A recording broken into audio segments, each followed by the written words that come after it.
വിഷ്ണുപരമ്പരയെ സ്മരിച്ചുകൊണ്ട് ശ്രീമദ് ഭഗവത്ഗീത 4-ാം അധ്യായം 23-ാം ശ്ലോകം.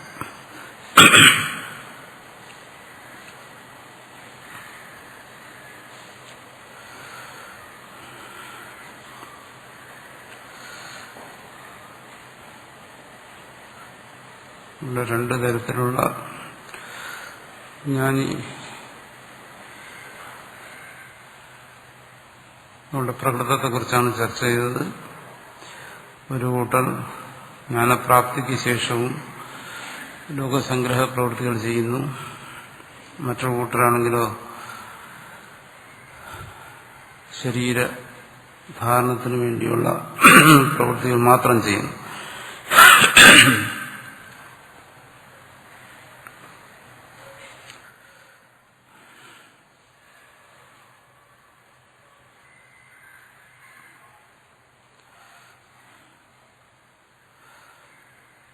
അത് തന്നെ വിശദീകരിക്കുന്നിടത്ത് ഭാഷ്യം ഗതസംഗസ്യ മുക്തസ്യ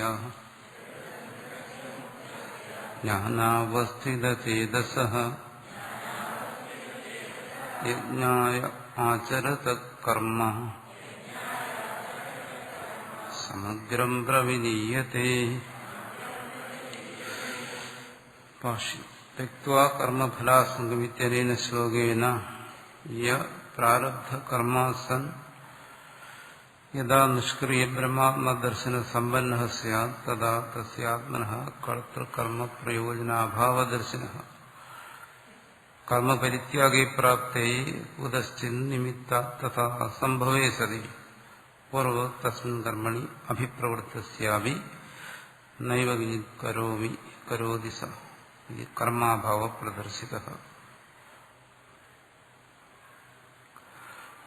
ത്യക്ത്വാ കർമ്മഫലാസം നിത്യതൃപ്തോ നിരാശ്രയം കർമ്മണ്യഭിപ്രവൃത്തോപി എന്ന് പറഞ്ഞു. ഇത്യനേന ശ്ലോകേന പ്രാരബ്ധ കർമാസം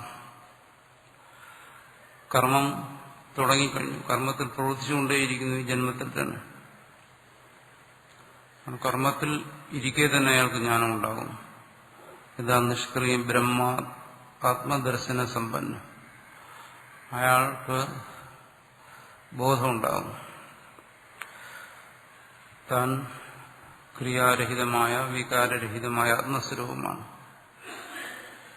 അങ്ങനെയുള്ള ഒരു ജ്ഞാനസമ്പന്നനായിരിക്കുന്നവൻ തസ്യ ആത്മനഃ അയാൾ സ്വയം മനസ്സിലാക്കുന്നു തനിക്ക് കർത്തൃകർമ്മ പ്രയോജന അഭാവദർശിന, താൻ കർമ്മം ചെയ്തുകൊണ്ട് തനിക്ക് പ്രയോജനമില്ല, കർത്തൃത്വ അഭിമാനം കൊണ്ട് പ്രയോജനമില്ല എന്ന് സ്വയം തിരിച്ചറിയുന്നു. കർമ്മപരിത്യാഗി പ്രാപ്തി, പ്രയോജനമില്ലെങ്കിൽ പിന്നീട് കർമ്മം തുടരേണ്ട കാര്യമില്ല,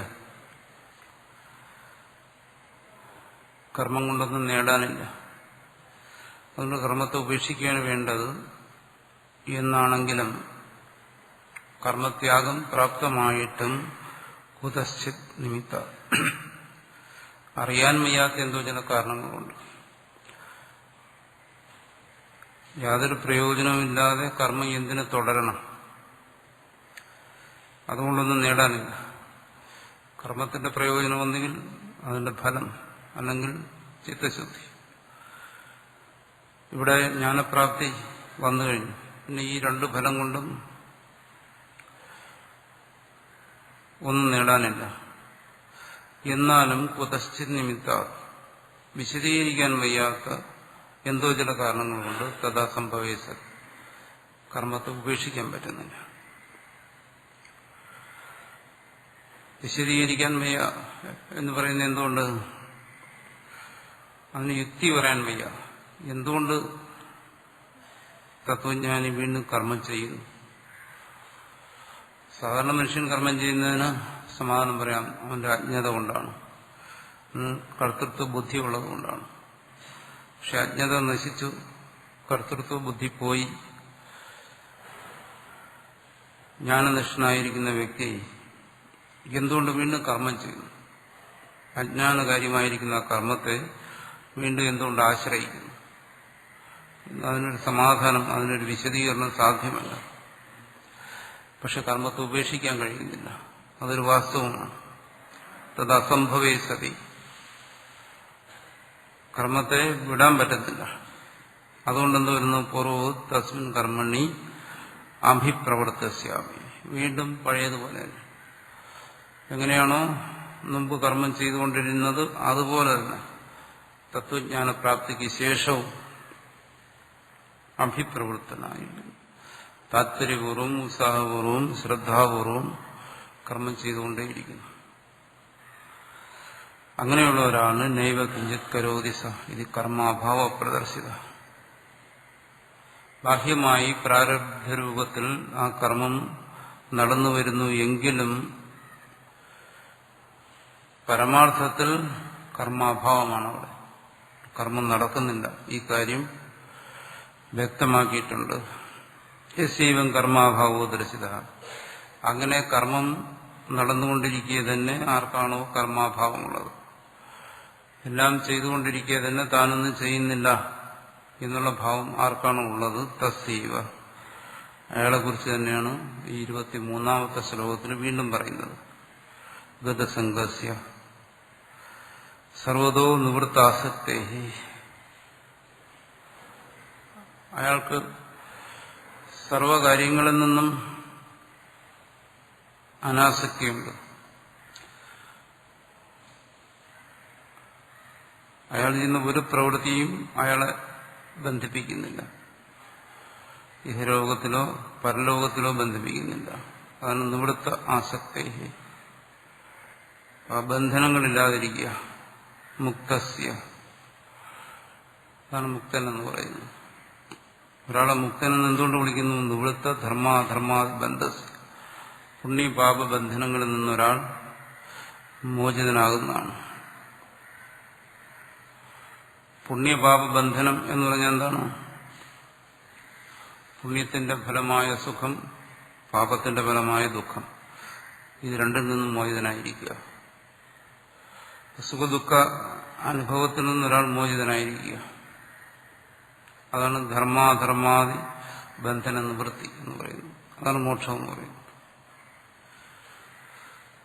രണ്ടിൽ നിന്നും മാറി നിൽക്കുന്നു. സുഖദുഃഖാനുഭവങ്ങളിൽ നിന്ന് അയാൾ മാറി നിൽക്കുന്നു. കർമ്മഫലമായി അവശ്യം അനുഭവിക്കേണ്ടതായ സുഖദുഃഖാനുഭവങ്ങൾ അയാളുടെ അന്ധകരണത്തിൽ പ്രത്യക്ഷപ്പെട്ടാലും അയാൾ അതിനോട് ബന്ധപ്പെടുന്നില്ല. അയാൾ അതിൽ നിന്നും മാറി നിൽക്കുന്നു. എന്തുകൊണ്ട്? ജ്ഞാനാവസ്ഥിത ചേതസ. അങ്ങനെ അതിൽ നിന്നും മാറി നിൽക്കാൻ ഒരാൾക്ക് പ്രാപ്തി കൊടുക്കുന്ന എന്താണ്? ജ്ഞാനാവസ്ഥിത ചേതസ്, ജ്ഞാനത്തിൽ ദൃഢമായിരിക്കുന്ന മനസ്സ്. ആ മനസ്സിൽ തന്നെയാണ് സുഖദുഃഖങ്ങളും വരുന്നത്. ഏതൊരു മനസ്സിലാണോ സുഖദുഃഖങ്ങൾ പ്രത്യക്ഷമാകുന്നത് അതേ മനസ്സിൽ ജ്ഞാനം ദൃഢമായിരിക്കുന്നു. ജ്ഞാനത്തിന്റെ ആ ദൃഢത സുഖദുഃഖ അനുഭവങ്ങളെ തന്നിൽ നിന്നും മാറ്റി നിർത്തുന്നു.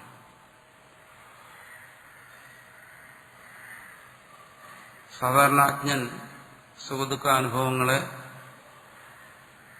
തന്റെ അജ്ഞാനത്തിലൂടെ അനുഭവിക്കുന്നു. അജ്ഞാനത്തിലൂടെ അനുഭവിക്കുക എന്ന് പറഞ്ഞാൽ ആ സുഖദുഃഖ അനുഭവങ്ങൾ തന്റേതാണ് എന്നുള്ള ജ്ഞാനത്തിലൂടെ അനുഭവിക്കുന്നു. അതിന് ആധാരമായിരിക്കുന്ന അയാളുടെ അവിവേകമാണ്. ഇവിടെ തത്വജ്ഞനാണെങ്കിലോ വിവേകത്തിലൂടെ അതിനെ അനുഭവിക്കുന്നു. വിവേകത്തിലൂടെ അനുഭവിക്കുക എന്ന് പറഞ്ഞാൽ അതിനെ തന്റേതായിട്ട് അനുഭവിക്കുന്നില്ല.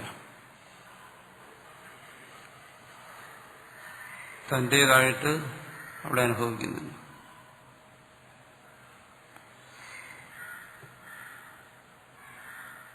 അതാണ് തത്വജ്ഞനും അജ്ഞനും തമ്മിലുള്ള വ്യത്യാസം. അതാണ് ജ്ഞാനാവസ്ഥിത ചേതസിന്റെ പ്രത്യേകത.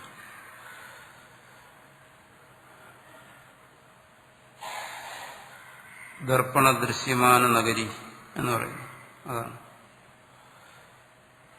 കണ്ണാടിയിൽ പ്രതിബിംബിച്ചിരിക്കുന്ന പ്രതിബിംബത്തെ കാണുന്ന ഒരാൾക്ക് അതിനോടുള്ള ബന്ധം എന്താണ്? ആ ചിത്രങ്ങളുമായിട്ട് അയാൾക്കുള്ള ബന്ധം എന്താണ്? അതുപോലെ സുഖദുഃഖാനുഭവങ്ങളെ ആത്യന്തികമായി മോചിക്കേണ്ടത് ഇത് രണ്ടിൽ നിന്നുമാണ്. എല്ലാ ദ്വന്ദ്വാനുഭവങ്ങളും, അതായത് ധർമാധർമാദി ബന്ധനം എന്ന് പറയുന്നത് എല്ലാ ദ്വന്ദ്വാനുഭവങ്ങളും അവസാനം ചെന്നെത്തുന്നത് ഈ രണ്ടെണ്ണത്തിലാണ്. സുഖദുഃഖം എന്ന് പറയുന്ന രണ്ടനുഭവത്തിൽ. ഈ രണ്ടനുഭവങ്ങളും തത്വജ്ഞാനി, വിവേകി ജ്ഞാനത്തിന്റെ വെളിച്ചത്തിൽ കാണുന്നു, വിവേകത്തിന്റെ വെളിച്ചത്തിൽ കാണുന്നു. ആ വിവേകത്തിന്റെ വെളിച്ചം എന്ന് പറയുന്നത് എന്താണ്? ഇത് രണ്ടും തന്റേതല്ല എന്ന് കാണുന്നതാണ്.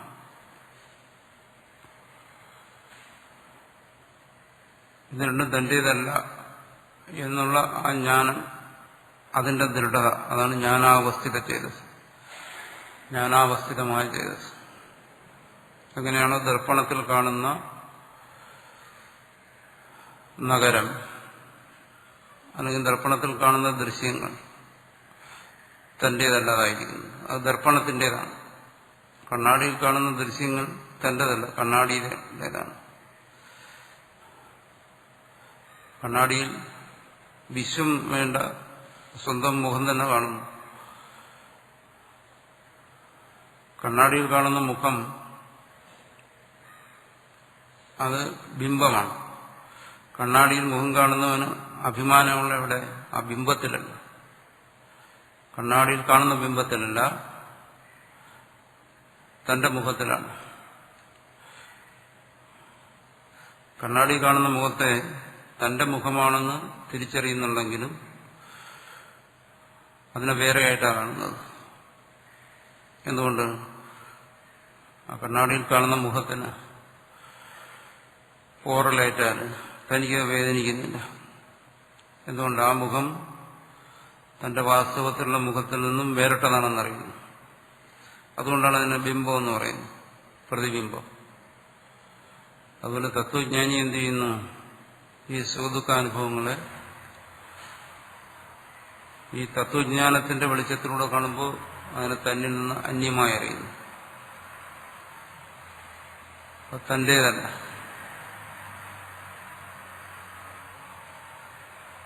അതാണ് ദൃഢമായ ജ്ഞാനം ഉള്ള മനസ്സ് എന്ന് പറഞ്ഞിരിക്കുന്നത്. സുഖദുഃഖാനുഭവങ്ങളെ തന്റേതായി കാണുന്നില്ല, അതൊരു ദൃശ്യം പോലെ, അത് തനിക്ക് ദൃശ്യമാണ്. താൻ കേവലം അതിന്റെ ദ്രഷ്ടാവ് മാത്രമാണ്. തന്നെ സംബന്ധിച്ചത് ഒരു പ്രതിബിംബം മാത്രമാണ്. അപ്പൊ സാധാരണ പ്രതിബിംബങ്ങൾക്കെല്ലാം ബിംബം ഉണ്ടായിരിക്കും, ബിംബമുള്ളിടത്താണ് പ്രതിബിംബം. ഇവിടെയാണെങ്കിലോ ബിംബശൂന്യമായൊരു പ്രതിബിംബം. ബിംബശൂന്യമായ എങ്ങനെയാണ് പ്രതിബിംബം വരുന്നത്? സ്വപ്നം പോലെ. സ്വപ്നം എന്ന് പറയുന്നത് ഒരു പ്രതിബിംബമാണ്, പക്ഷെ അവിടെ ബിംബമില്ല. ഭ്രമം സംഭവിക്കുന്നിടത്തെല്ലാം അങ്ങനെയാണ്, ഭ്രാന്തി ഉണ്ടാകുന്നിടത്തെല്ലാം അങ്ങനെയാണ്, ബിംബമില്ലാത്ത പ്രതിബിംബങ്ങൾ. ജ്ഞാനിയെ സംബന്ധിച്ചിടത്തോളം എന്താണ്? ഈ പ്രപഞ്ചവും ഒരു പ്രതിബിംബമാണ്, പക്ഷെ അവിടെ ബിംബമില്ല. ബിംബമില്ലാതെ എങ്ങനെ പ്രതിബിംബം ഉണ്ടാകുന്നു? അതിനാണ് മായ എന്ന് പറയുന്നത്. മായാവാദം എന്ന് പറയുന്നതാണ്. മായാവാദത്തിൽ അംഗീകരിക്കുന്ന എന്താണ്? ബിംബമില്ലാതെ പ്രതിബിംബം ഉണ്ടാകാം എന്നുള്ളതാണ്. അത് അസാധ്യമാണല്ലോ. അസാധ്യമായത് സാധ്യമാക്കി തീർക്കുന്നതിനാണ് മായ എന്ന് പറയുന്നത്. സാധ്യമായത് സാധ്യമായാൽ അത് വാസ്തവമായി, അത് മായയല്ല. ഇന്ദ്രജാലകാരൻ അസാധ്യമായത് സാധ്യമാക്കുന്നു. അതുപോലെ ബിംബമില്ലാതെ പ്രതിബിംബം. അപ്പോ തത്വജ്ഞാനി തന്റെ ആന്തരികമായ അനുഭവത്തെയും ബാഹ്യമായ പ്രപഞ്ചത്തെയും ഒരുപോലെയാണ് കാണുന്നത്. എങ്ങനെ? ബിംബമില്ലാത്ത പ്രതിബിംബമായിട്ട്, എന്ന് പറഞ്ഞാൽ സത്യമല്ലാതെ. വിശ്വം ദർപ്പണ ദൃശ്യമാന നഗരി എന്ന് പറയും. പക്ഷെ കണ്ണാടിയിൽ നമുക്ക് പ്രപഞ്ചത്തെ കാണുമെങ്കിൽ അവിടെ ബിംബം വേണം, എന്നാലേ അവിടെ പ്രതിബിംബിക്കത്തുള്ളൂ. പക്ഷെ ഇവിടെ തന്റെ അനുഭവം മായാമയമാണ് എന്ന് തിരിച്ചറിയുന്ന ജ്ഞാനിയെ സംബന്ധിച്ചിടത്തോളം അവിടെ വാസ്തവത്തിലുള്ള ഒരു ബിംബത്തിന്റെ ആവശ്യമില്ല. ജ്ഞാനാവസ്ഥിത ചേതസ്, അതാണ് ദൃഢമായ ജ്ഞാനം എന്ന് പറയുന്നത്. തന്നിൽ നിന്നതിനെ വേറിട്ട് കാണുന്നു സുഖദുഃഖാനുഭവങ്ങൾ. ജ്ഞാനി ഏവ അവസ്ഥിതം ചെയ്തു യെസ്, അവിടെ ചേതസ് ജ്ഞാനത്തിൽ തന്നെ ദൃഢമായിരിക്കും. ആ ജ്ഞാനത്തിൽ ദൃഢമായിരിക്കുന്ന ചേതസ്, ആ ചേതസ്സിലാണ് ഈ സുഖദുഃഖാനുഭവങ്ങൾ നിൽക്കുന്നത്, ധർമാധർമാദി ബന്ധനം. പക്ഷെ ആ ജ്ഞാനത്തിലൂടെ ആ ബന്ധനത്തെ അയാൾ അനുഭവിക്കുന്നത് കൊണ്ട് എന്ത് ചെയ്യുന്നു? അത് നിവൃത്തമായിരിക്കുന്നു. സ്വയം ജ്ഞാനാവസ്ഥിത ചേത, ജ്ഞാനാവസ്ഥിത ചേതസ് എന്ന് പറയുന്നു. തസ്യ യജ്ഞായ യജ്ഞനിവൃത്യർത്ഥം ആചരതോ നിർവർത്തയത കർമ്മ. നേരത്തെ പറഞ്ഞു, ഇനിയും പറയും. യജ്ഞം എന്ന് പറഞ്ഞാൽ എല്ലാ സത്കർമ്മങ്ങളും ഇവിടെ യജ്ഞം എന്ന് പറയും. കാരണം ദ്രവ്യയജ്ഞം, തപോയജ്ഞം, ജ്ഞാനം പോലും ഇവിടെ യജ്ഞമാണ്. അത് പ്രത്യേകിച്ച് പറയും. ഒരു കർമ്മയോഗിയെ സംബന്ധിച്ചിടത്തോളം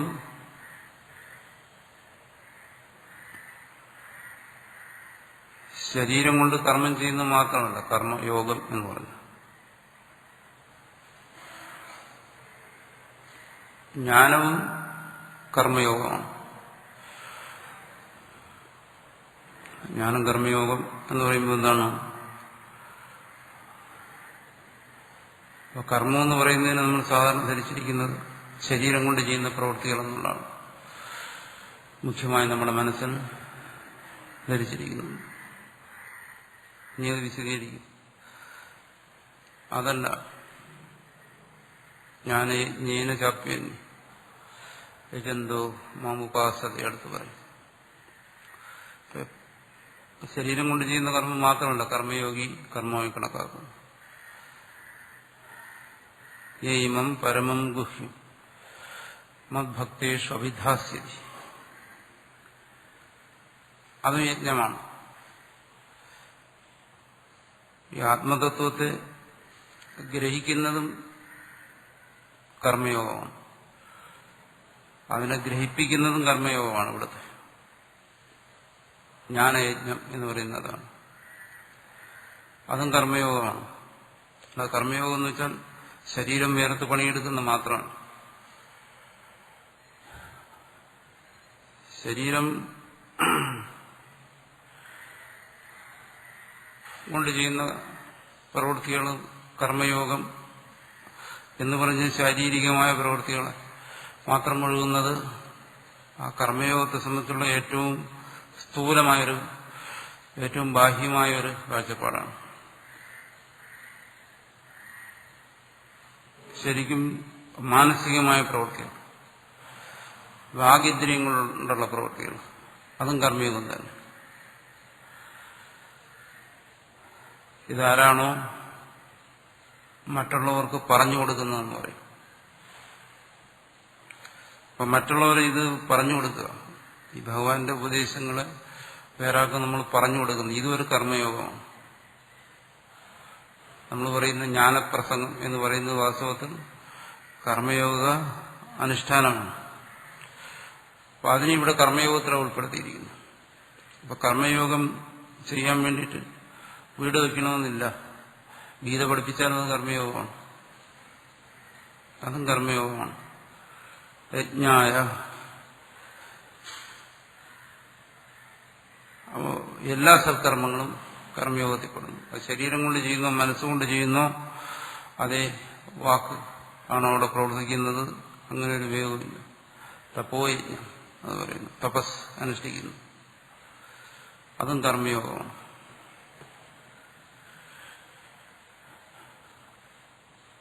തപോ അനുഷ്ഠാനം എന്ന് പറയുമ്പം ധ്യാന ജപങ്ങളൊക്കെ ഉണ്ടല്ലോ നമ്മൾ സാധാരണ ചെയ്യുന്നു, ഇതെല്ലാം കർമ്മയോഗത്തിൽപ്പെടുന്ന, അതും കർമ്മയോഗമാണ്. പ്രാണായാമ പരായണ, പ്രാണായാമം ചെയ്യും. എന്താണത്? അത് കർമ്മയോഗമാണ്. നമ്മൾ അനുഷ്ഠിക്കുന്ന യോഗവും കർമ്മയോഗവും. എന്തുകൊണ്ട്? അവിടെയെല്ലാം ചേഷ്ട, പ്രവൃത്തി, അതാണ് നിൽക്കുന്നത്.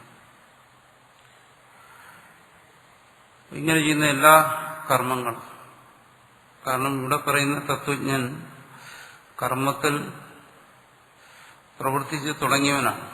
ജ്ഞാനം നേടിയതിനു ശേഷം പിന്നെ കർമ്മം ചെയ്യാൻ പോകുന്ന ആളല്ല. അയാൾ നേരത്തെ തന്നെ കർമ്മത്തിൽ പ്രവർത്തിച്ച് തുടങ്ങി. വഴിക്ക് അയാൾക്ക് ജ്ഞാനമുണ്ടായി, ജനകനെ പോലെ. അപ്പോൾ യജ്ഞായ, യജ്ഞനിവൃത്തിയർത്ഥം, ഒരു യജ്ഞപൂർത്തിക്ക് വേണ്ടി, ഒരു സത്കർമ്മത്തിന്റെ പൂർത്തിക്ക് വേണ്ടി ആചരത നിർവർത്തയത കർമ്മം സമഗ്രം. അതിനുവേണ്ടി അയാൾ എന്തെല്ലാം കർമ്മങ്ങൾ ചെയ്യുന്നു. ഒരാൾ മോക്ഷത്തിന് വേണ്ടി പ്രവർത്തിക്കുന്നു. ആ മോക്ഷത്തിന് വേണ്ടി പ്രവർത്തിക്കുന്ന ആ പ്രവൃത്തി അയാളെ സംബന്ധിച്ചിടത്തോളം വേറെ ലക്ഷ്യങ്ങളൊന്നുമില്ല ജീവിതത്തിൽ.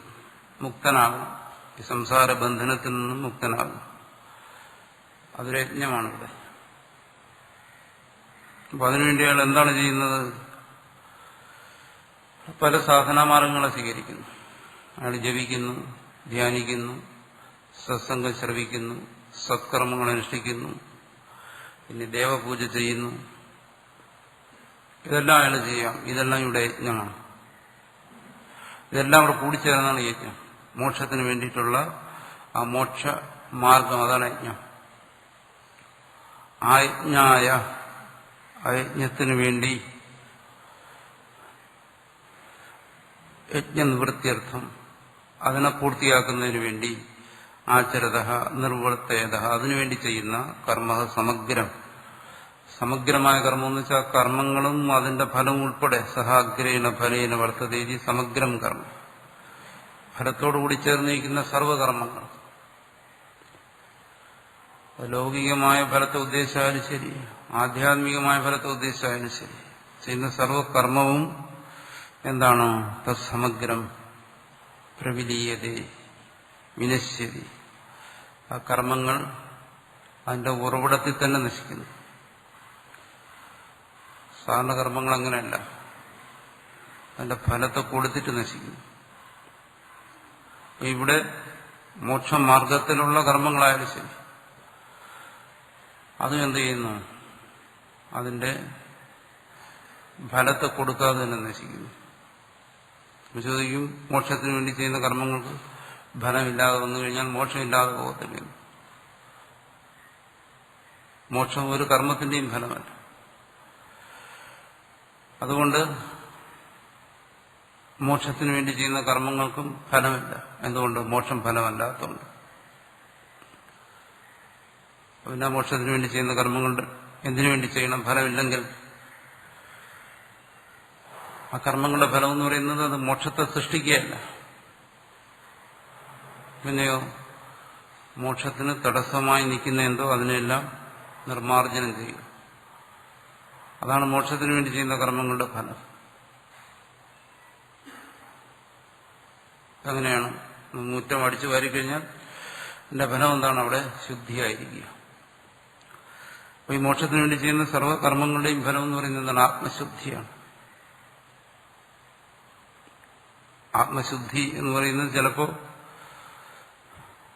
ആ മാലിന്യ നിർമ്മാർജ്ജനം ആ രൂപത്തിൽ വരും. ചിലപ്പോൾ അത് ഈശ്വരപ്രസാദം എന്നുള്ള രൂപത്തിൽ വരും. എന്തായാലും സർവകർമ്മവും അതിന്റെ ഫലസഹിതം പ്രവിലീയത വിനശ്യതി എന്ന് പൂർണ്ണമായും നശിച്ചു പോകും. അതുകൊണ്ട് ഈ പറയുന്ന തത്വജ്ഞാനിയുടെ എല്ലാ പ്രവർത്തനങ്ങളുടെയും ആത്യന്തിക ഫലമായിരിക്കുന്ന ആ സുഖദുഃഖാനുഭവങ്ങളും അതും നശിച്ചു പോകും. നേരത്തെ നമ്മൾ ചർച്ച ചെയ്തിട്ടുണ്ട്. കർമ്മത്തിന്റെ ഫലം എന്ന് പറഞ്ഞാൽ ആത്യന്തികമായി ഫലമായി നിർണയിക്കപ്പെടുന്നത് സുഖദുഃഖാനുഭവങ്ങളെയാണ്. താത്കാലികമായി നമുക്ക് കൈവരുന്ന സമ്പത്തോ മറ്റു പ്രതാപങ്ങളോ ഒന്നുമല്ല കർമ്മഫലം. ആത്യന്തികമായിട്ട് സുഖദുഃഖാനുഭവമാണ്. ആ സുഖദുഃഖാനുഭവങ്ങളോടൊപ്പം അല്ലെങ്കിൽ കർമ്മത്തോടൊപ്പം ആ സുഖദുഃഖാനുഭവങ്ങൾ അല്ലെങ്കിൽ ആ സുഖദുഃഖാനുഭവങ്ങളോടൊപ്പം കർമ്മം നിശേഷമായി നശിച്ചു പോകുന്നു എന്ന് പറഞ്ഞാൽ ഒരു തത്വജ്ഞാനി കർമ്മം മണ്ഡലത്തിൽ തന്നെ നിൽക്കുന്നു, കർമ്മം അനുഷ്ഠിച്ചുകൊണ്ടേയിരിക്കുന്നു. ജ്ഞാനപ്രാപ്തിക്ക് മുമ്പ് എങ്ങനെയാണോ ചെയ്തുകൊണ്ടിരുന്നത് അതുപോലെ തന്നെ വീണ്ടും ചെയ്തുകൊണ്ടിരിക്കുന്നു. പക്ഷേ ആ ജ്ഞാനത്തിന്റെ ദൃഢത കൊണ്ട് കർമ്മഫലങ്ങളായിരിക്കുന്ന സുഖദുഃഖാനുഭവങ്ങൾ, ധർമാധർമാദി ബന്ധനം, ആത്യന്തികമായ ബന്ധനം ആ ജ്ഞാനിക്ക് അനുഭവപ്പെടുന്നില്ല. ജ്ഞാനിക്ക് അനുഭവപ്പെടുന്ന ഒന്ന് മാത്രം, ജ്ഞാനം മാത്രം. മറ്റു വിപരീത ദ്വന്ദ്വങ്ങൾ ഒന്നും തന്നെ അവിടെ ജ്ഞാനിക്ക് അനുഭവപ്പെടുന്നില്ല. കർമ്മവും അനുഭവപ്പെടുന്നില്ല, ഫലവും അനുഭവപ്പെടുന്നില്ല. അതാണ് അജ്ഞനെ സംബന്ധിച്ചിടത്തോളം അയാൾക്ക് കർമാനുഭവമുണ്ട്, കർമ്മഫലാനുഭവമുണ്ട്. തത്വജ്ഞനെ സംബന്ധിച്ചിടത്തോളം ആണെങ്കിലോ കർമ്മത്തിൽ അയാൾ നിൽക്കുന്നു, അഭിപ്രവൃത്തവും കർമ്മത്തിൽ മുഴുകിയിരിക്കുന്നു. പക്ഷെ അയാൾക്ക് കർമാനുഭവമില്ല. എന്തുകൊണ്ട്? അഹന്തയും മമതയും ഉള്ളിടത്തേ കർമാനുഭവമുള്ളൂ. തന്റേതെന്നുള്ള ഭാവം ഉള്ളിടത്തേ ആ കർമാനുഭവമുണ്ട്. അവിടെ അയാൾക്ക് കർമാനുഭവമില്ല, കർത്തൃത്വ അഭിമാനമില്ല, അതുകൊണ്ട് കർമാനുഭവമില്ല. മമത ബോധമില്ല, അതുകൊണ്ട് കർമാനുഭവമില്ല. ഫലാനുഭവമില്ല, രണ്ടുമില്ല. എന്തുകൊണ്ട്? സമഗ്രം പ്രവിലീയത, പൂർണ്ണമായും നശിക്കുന്നു. അയാൾക്ക് ഉള്ള അനുഭവം എന്താണ്? ജ്ഞാനാനുഭവം മാത്രം. അങ്ങനെ ജ്ഞാനാവസ്ഥിത ചേതസ, ജ്ഞാനത്തെ ദൃഢമായ അന്ധകരണത്തോടുകൂടി ഇരിക്കുന്നു. അങ്ങനെ യജ്ഞായ ആചരത, ആ കർമ്മപൂർത്തിക്ക് വേണ്ടി ചെയ്യുന്ന കർമ്മം. കർമ്മപൂർത്തി എന്നെന്തുകൊണ്ട് പറഞ്ഞു? കാരണം കർമ്മം തുടങ്ങിക്കഴിഞ്ഞു. തുടങ്ങിക്കഴിഞ്ഞ കർമ്മങ്ങളെ മുന്നോട്ട് കൊണ്ടുപോയിക്കൊണ്ടിരിക്കുന്നു. അതാണ് കർമ്മപൂർത്തി. അതിനുവേണ്ടി ചെയ്യുന്ന സർവകർമ്മങ്ങൾ എല്ലാം എന്ത് ചെയ്യുന്നു? അവിടെ പൂർണ്ണമായും വിലയിക്കുന്നു.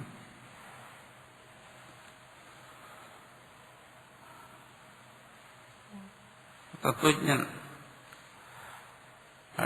ആ തത്വജ്ഞാനം ഉണ്ടായ ജന്മത്തിൽ തന്നെ അയാൾ എന്തിനാണ് പ്രവർത്തിച്ച് തുടങ്ങിയത്? അയാളുടെ കർമ്മങ്ങൾക്കെല്ലാം ഒരു ലക്ഷ്യമേ ഉണ്ടായിരുന്നുള്ളൂ, മോക്ഷം.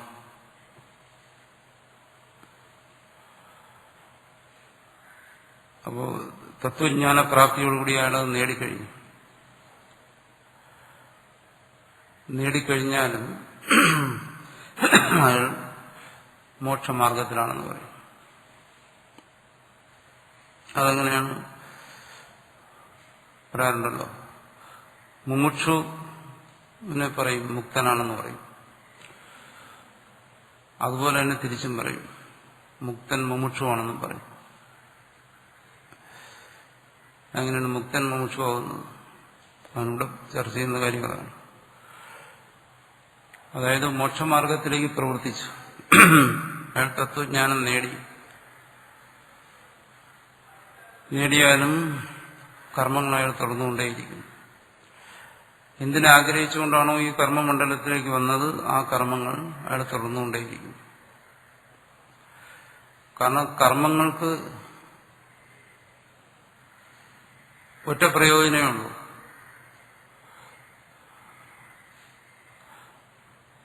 അത് ശാസ്ത്രീയമായ ഭാഷയിൽ പറയുമ്പോൾ അത് വിവിധിഷ, വേദനയിച്ഛ, ജ്ഞാനത്തിന് വേണ്ടിയുള്ള ആ ഇച്ഛ, അതിന് സഹായിക്കുക എന്നുള്ളതാണ് കർമ്മങ്ങൾ ചെയ്യുന്നത്. എന്താണ് ഈ കർമ്മങ്ങളുടെ പ്രയോജനം എന്നുള്ളതിനെ കുറിച്ച് വളരെ ചർച്ച ചെയ്യുമ്പോൾ അവിടെ പറയും എന്താണ്? അത് ആ വിവിധഷയ്ക്ക് സഹായിക്കുന്നു. അപ്പൊ കർമ്മം എന്ന് പറയുന്നത് മോക്ഷമാർഗത്തിൽ ഒരു വിവേകി സ്വീകരിക്കുന്ന ഒന്നാണ്. അയാൾ മുക്തനായി കഴിഞ്ഞു. വീണ്ടും എന്ത് ചെയ്യുന്നു? ആ മോക്ഷമാർഗത്തിൽ ഉപയോഗിച്ചുകൊണ്ടിരുന്ന ആ കർമ്മങ്ങളെ തന്നെ അയാൾ ഉപയോഗിച്ചുകൊണ്ട് മുന്നോട്ട് പോകുന്നു. പക്ഷെ ആ കർമ്മത്തിന്റെ ഉപയോഗം എന്ന് പറയുന്നത് മോക്ഷമാർഗത്തിനുള്ളതാണ്. അതേ കർമ്മം തന്നെ തത്വജ്ഞൻ അനുഷ്ഠിക്കുമ്പോൾ അത് ലോകസംഗ്രഹാർത്ഥമാകും. എന്നാലും കർമ്മത്തിന്റെ സ്വഭാവം മാറുന്നില്ല.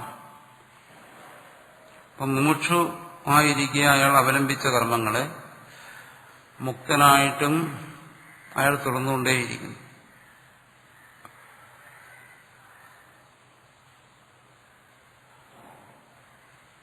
അതുകൊണ്ട് ആണ് പറയുന്നത് അയാൾ മുമുക്ഷുവിന്റെ ഉപായങ്ങളെ തന്നെ അവലംബിച്ചിരിക്കുന്നു. മുക്തന് പ്രത്യേകിച്ച് ഉപായങ്ങളില്ല. അതുകൊണ്ട് പറയുന്നു അയാൾ വീണ്ടും ആ മുമുക്ഷുവിന്റെ മാർഗത്തിൽ തന്നെ സഞ്ചരിക്കുന്നു. ഒന്നുകൂടി വ്യക്തമായി പറഞ്ഞു കഴിഞ്ഞാൽ തത്വജ്ഞാനിയും പ്രാർത്ഥിക്കുന്ന നമ്മൾ കാണാറുണ്ട്. തത്വജ്ഞാനി ആരെയാ പ്രാർത്ഥിക്കുന്നത്? എന്തിനു വേണ്ടി പ്രാർത്ഥിക്കുന്നു? ജപിക്കുന്ന കാണാറുണ്ട്, ധ്യാനിക്കുന്ന കാണാറുണ്ട്. തത്വജ്ഞൻ എന്തിനാ ധ്യാനിക്കുന്നു? ആർക്കു വേണ്ടി ധ്യാനിക്കുന്നു? പൂജിക്കുന്ന കാണാറുണ്ട്, അർച്ചന ചെയ്യുന്ന കാണാറുണ്ട്. അപ്പോ സാധാരണ വിവേകമുള്ള ഒരുവൻ ചിന്തിക്കും, ഇതിന്റെയൊക്കെ ആവശ്യം എന്താണ്? തത്വജ്ഞന് ഇതിന്റെ ആവശ്യമുണ്ട്. ആരെ പ്രാർത്ഥിക്കണം, ആരെ ഭജിക്കണം? അതിന്റെ ഒന്നും ആവശ്യമില്ലല്ലോ. വിവേകമുള്ളവരെ ചിന്തിക്കത്തുള്ളൂ, അല്ലാത്തവർ ചിന്തിക്കത്തില്ല. എന്തിനു വേണ്ടി ഇതൊക്കെ ചെയ്യുന്നു? എന്തിനാ അർച്ചിക്കുന്നത്? എന്തിനാ ധ്യാനിക്കുന്നത്? എന്തിനാ പൂജ നടത്തുന്നത്? ആരാധന എന്തിനാ നടത്തുന്നത്? ഇനി വേറെ ആരെ ആരാധിക്കാനുള്ളത്? അപ്പൊ അതിന് പറയുന്ന സമാധാനമാണത്. കാരണം ഇതെല്ലാം ഒരു തത്വജ്ഞനും മുമുക്ഷുവായിരിക്കെ സ്വീകരിച്ച കാര്യങ്ങളാണ്. അത് തുടർന്നുകൊണ്ടേയിരിക്കുന്നു. അക്കർമ്മങ്ങളെല്ലാം പ്രവിലീയതേ വിനശ്യതി എന്ന് പറഞ്ഞാൽ ആ കർമ്മങ്ങൾ ഒരു നിഴല് പോലെ, നേരത്തെ പറഞ്ഞല്ലോ, ദർപ്പണ ദൃശ്യമാന നഗരി എന്ന് പറഞ്ഞു. അത് പ്രതിബിംബ രൂപത്തിൽ അത് തുടർന്നുകൊണ്ടേയിരിക്കുന്നു. അപ്പൊ ഇതിനെക്കുറിച്ച് ചർച്ച ചെയ്യുന്നുണ്ട്. തത്വജ്ഞൻ വീണ്ടും ധ്യാനിക്കുമോ? തത്വജ്ഞൻ വീണ്ടും പ്രതിമകളിൽ പൂജിക്കുമോ? അങ്ങനെ വന്നു കഴിഞ്ഞാൽ വീണ്ടും അയാൾ ബന്ധനസ്ഥനല്ലേ? അല്ല സാധനയല്ലേ? തത്വജ്ഞൻ വീണ്ടും സാധന എന്തിനനുഷ്ഠിക്കുന്നു? അതിന് സമാധാനമാണ് ഇവിടെ പറയുന്നത്. അതെന്ന് പറഞ്ഞാൽ എന്താണ്? തത്വജ്ഞനും മുമുക്ഷുവിന്റെ ധർമ്മത്തെ തന്നെ സ്വീകരിച്ചിരിക്കുന്നു. പക്ഷെ ഇവിടെ മുമുക്ഷുവായിട്ടല്ല, മുക്തനായിട്ട്. മുമുക്ഷു സ്വീകരിക്കുന്ന ആരുടെ? മുക്തന്റെ ധർമ്മങ്ങളെ. മുക്തൻ സ്വീകരിക്കുന്ന എന്താണ്? മുമുക്ഷുവിന്റെ ധർമ്മങ്ങൾ. മറ്റൊന്നും സ്വീകരിക്കാനില്ല. തത്വജ്ഞന് പ്രത്യേകിച്ച് ഇവിടെ ഒന്നും സ്വീകരിക്കാനില്ല. അതുകൊണ്ട് അതിനെല്ലാം അനുവർത്തിക്കുന്നു. പക്ഷെ വ്യത്യാസം എന്താണ്? തത്വജ്ഞന് അതെല്ലാം പ്രവിലീയതേ സമഗ്രം, ഫലസഹിതമായി എല്ലാം വിലയിക്കുന്നു. സമഗ്രം പ്രവിലീയതേ, പൂർണ്ണമായി നശിക്കുന്നു.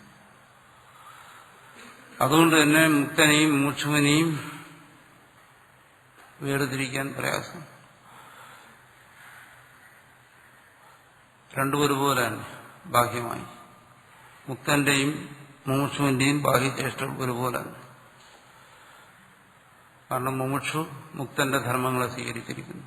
മുക്തനാണെങ്കിലോ മുമുക്ഷുവിന്റെ ധർമ്മമല്ലാതെ വേറെ ധർമ്മമില്ല. മുമുക്ഷുവിന് ആ ധർമ്മങ്ങളെല്ലാം ജ്ഞാനപ്രാപ്തിക്കും ആത്മശുദ്ധിക്കും ഉപകരിക്കുന്നു. മുക്തനാണെങ്കിലോ ആ ധർമ്മങ്ങളെല്ലാം ലോകനന്മയ്ക്ക് വേണ്ടി ഉപകരിക്കുന്നു. അതിന് രണ്ടും തമ്മിൽ ഫലത്തിൽ വരുന്ന വ്യത്യാസം.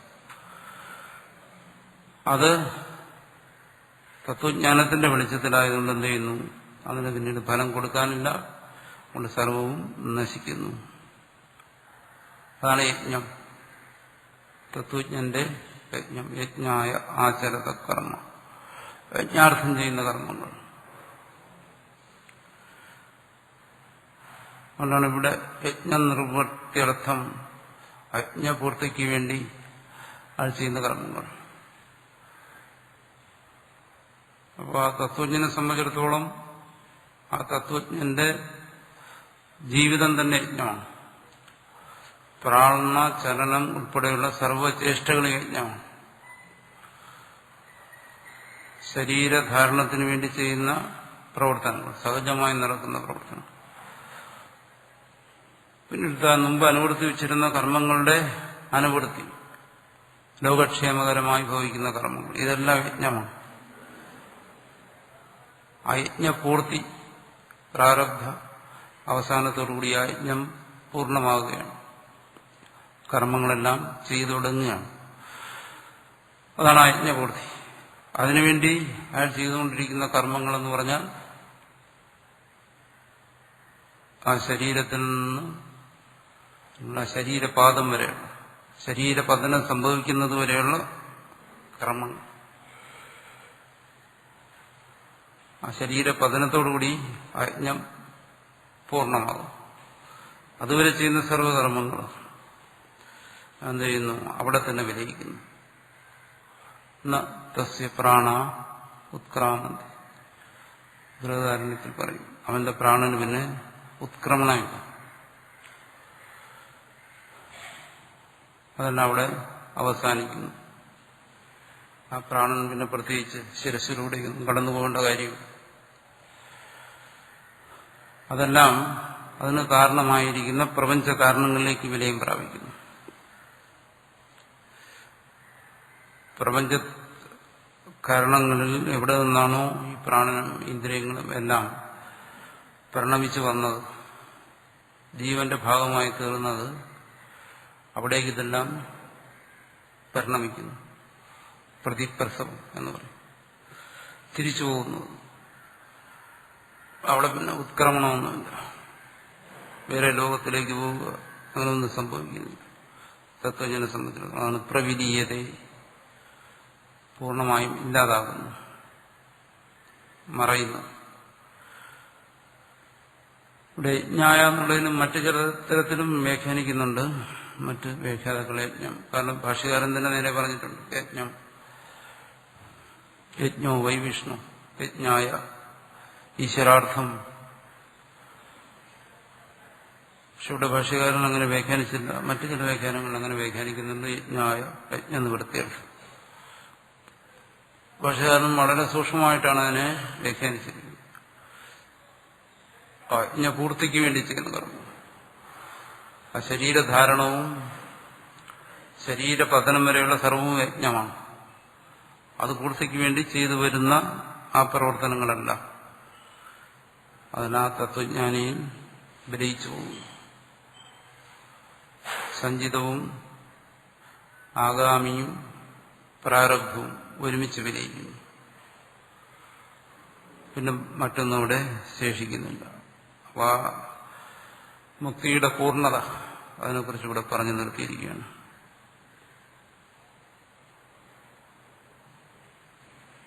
ഗതസംഗസ്യ,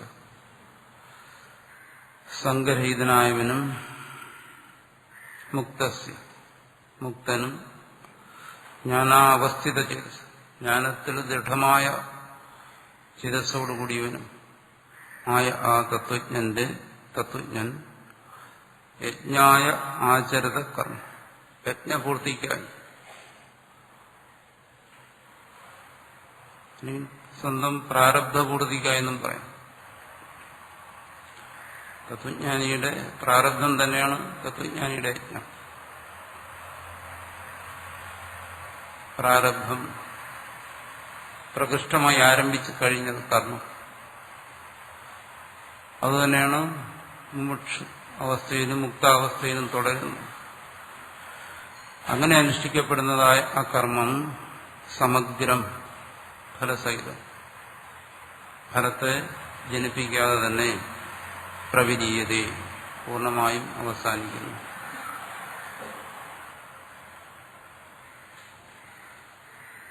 ഗതസംഗസ്യ മുക്തസ്യ ജ്ഞാനാവസ്ഥിതചേതസഃ യജ്ഞായാചരത കർമ്മ സമഗ്രം പ്രവിലീയതേ. ഇതിനകത്ത് നമ്മൾ വളരെ സൂക്ഷ്മമായി മനസ്സിലാക്കേണ്ട കാര്യങ്ങളാണ് ഈ ശ്ലോകത്തിൽ പറഞ്ഞിരിക്കുന്നത്. ബ്രഹ്മാർപ്പണം ബ്രഹ്മഹവിർ ബ്രഹ്മാഗ്നൗ ബ്രഹ്മണാഹുതം ബ്രഹ്മൈവ തേന ഗന്ധവ്യം ബ്രഹ്മകർമ്മ സമാധിനാ. നേരത്തെ പറഞ്ഞ എന്താണ്? യജ്ഞായ ആചരത കർമ്മ എന്ന് പറഞ്ഞു.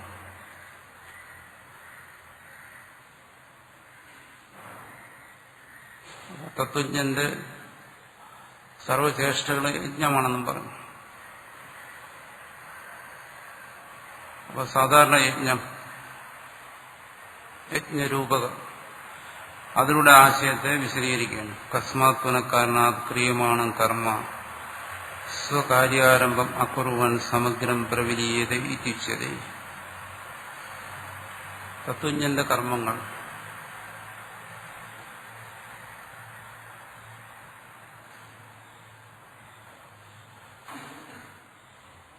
സ്വകാര്യാരംഭം അകുർവൻ ഫലത്തെ കൊടുക്കാതെ എന്തുകൊണ്ട് സമഗ്രം പ്രവിലീയത എന്നാണ്. കാരണം സാധാരണഗതിയിൽ പറഞ്ഞ ഇവിടെ പറയുന്നത് പ്രപഞ്ച നിയമത്തിന് വിരുദ്ധമായൊരു കാര്യമാണ്. പ്രപഞ്ചത്തിന്റെ നിയമമാണ് എന്താണ്? ഒരു പ്രവൃത്തിക്ക് പ്രതിപ്രവർത്തനം ഉണ്ടാകും. അത് ഈശ്വരന്റെ തന്നെ അലംഘനീയമായൊരു നിയമമാണ്. പക്ഷെ ആ നിയമം ഇവിടെ ഈശ്വരൻ അങ്ങനെ ഒരു നിയമം നിലനിർത്തിയിരിക്കുന്ന എന്തിനു വേണ്ടി? ഈ പ്രപഞ്ചത്തെ നിലനിർത്താൻ വേണ്ടിയിട്ടാണ്. പ്രപഞ്ചത്തെ നിലനിർത്താൻ വേണ്ടിയിട്ടാണ് ഒരു പ്രവർത്തനത്തിന്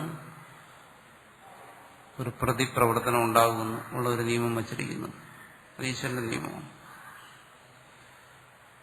ആ നിയമത്തെ സർവരും അനുസരിച്ചേ പറ്റൂ. പക്ഷെ എല്ലാ നിയമങ്ങളും അവസാനിക്കുന്ന ഇവിടെ നേരത്തെ പറഞ്ഞത് ജ്ഞാനാവസ്ഥിത ചെയ്ത് മുക്തന് ഈശ്വരന്റെ ഒരു നിയമങ്ങളും വിലപ്പോകത്തില്ല.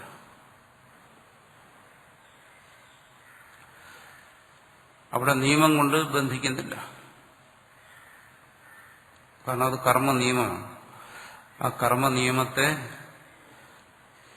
അത് ലംഘിക്കുന്നതാണ് മുക്തി. ആ കർമ്മ നിയമത്തിന്റെ ഉല്ലംഘനമാണ് മുക്തി എന്ന് പറയുന്നത്. അതുകൊണ്ട് അവിടെ ഈ പറയുന്നതായ അലംഘനീയമായ ഈശ്വരീയ നിയമങ്ങൾക്കൊന്നും അവിടെ നിലനിൽപ്പില്ല. എന്തുകൊണ്ട്? അമുക്തൻ ഈശ്വര സ്വരൂപം തന്നെ. നിയമങ്ങൾ ഉണ്ടാക്കിയിരിക്കുന്ന എന്തിന്? അത് തന്നെ ബന്ധിക്കാനല്ല, മറ്റുള്ളവരെ ബന്ധിക്കാൻ വേണ്ടിയിട്ടാണ്, മറ്റു ജീവന്മാരെ ബന്ധിക്കാൻ വേണ്ടിയിട്ടാണ്. ഈശ്വരൻ എപ്പോഴും എന്താണ്? ഈശ്വരന്റെ നിയമങ്ങളിൽ നിന്നും മുക്തനാണ്.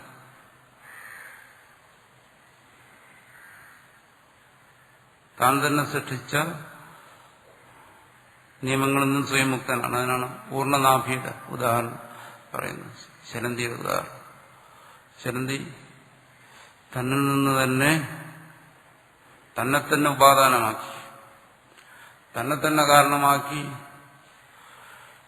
വല നെയ്യുന്നു. എന്തിന്? മറ്റു പ്രാണികളെ കൊടുക്കാൻ വേണ്ടിയിട്ടാണ്. ഒരിക്കലും അതാതി കുടുങ്ങിപ്പോകുന്നില്ല.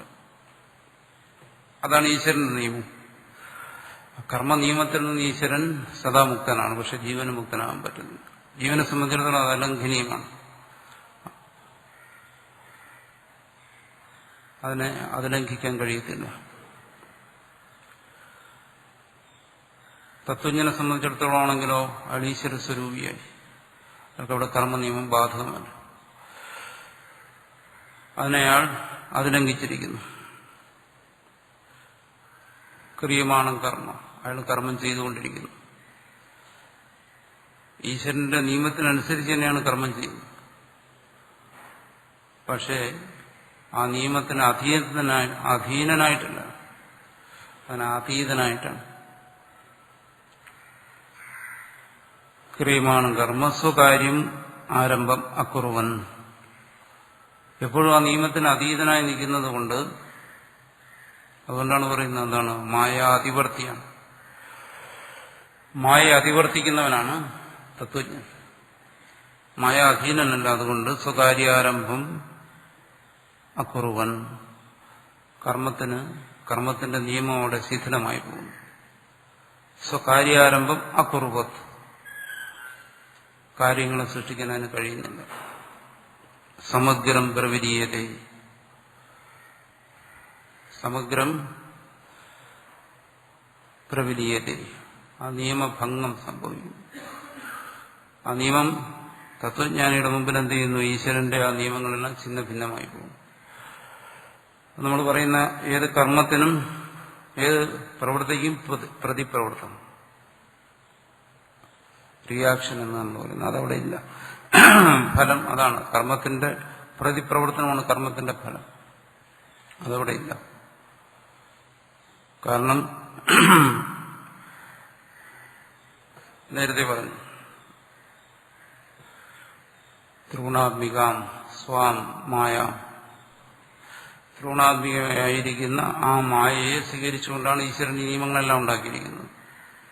തത്വജ്ഞൻ എന്ത് ചെയ്തു? ആ മായയെ അതിജീവിച്ചു കഴിഞ്ഞു. ആ നിയമം അവിടെ ബാധകമല്ല. അതുകൊണ്ട് സ്വകാര്യാരംഭം അക്കുറുവത്, കാര്യത്തെ ഉണ്ടാക്കാതെ അത് സമഗ്രം നശിച്ചു പോകുന്നു.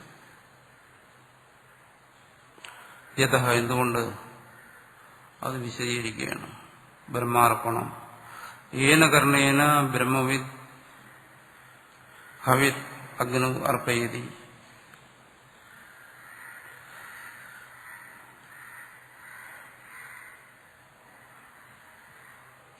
ഏതൊരു കർണം കൊണ്ടാണോ ബ്രഹ്മവിത്ത് ഹവിസ് അഗ്നിയിൽ അർപ്പിക്കുന്നത്, ഇതൊരു ഉപമയാണ്.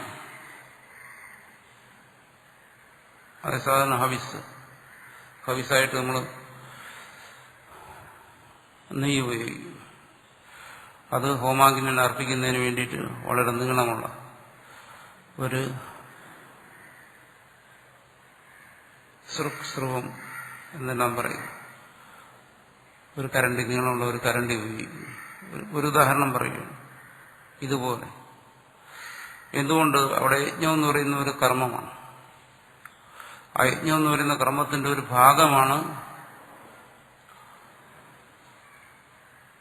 ഈ സ്പൂൺ ഉപയോഗിച്ച് നെയ്യ് കോരി അഗ്നിയിൽ അർപ്പിക്കുക എന്ന് പറയുന്നത്.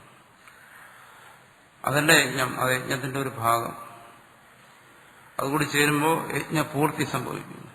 യജ്ഞപൂർത്തി സംഭവിക്കുന്നതിന് ദീക്ഷിതനാകുന്നതിന് തുടങ്ങി അവഭൃതം വരെയുള്ള കർമ്മങ്ങളുണ്ട്. ഒരുപാട് കർമ്മങ്ങളുണ്ട്. യജ്ഞസമാപ്തി വരെയുള്ള കർമ്മങ്ങളുണ്ട്. അതിന്റെ ഒരു ഭാഗം മാത്രമാണ് നമ്മൾ ഹവിസിനെ അർപ്പിക്കുക എന്ന് പറയുന്നു. അഗ്നേ സ്വാഹ എന്നെല്ലാം പറയും. നമ്മളവിടെ ഹവിസിനെ അർപ്പിക്കുന്നു.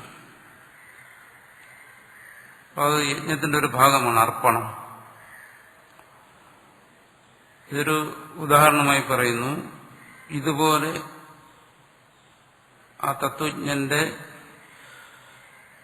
സർവചലനങ്ങളും, പ്രാണചലനം ഉൾപ്പെടെയുള്ള സർവചേഷ്ടകളും, സർവക്രിയകളും എന്താണ്? സമഗ്രമായ ഒരു യജ്ഞമാണ്. ആ യജ്ഞത്തിന്റെ ഭാഗമായി ആ യജ്ഞത്തിന്റെ പൂർത്തിക്ക് വേണ്ടി, യജ്ഞപൂർത്തി എന്ന് പറയുന്നു.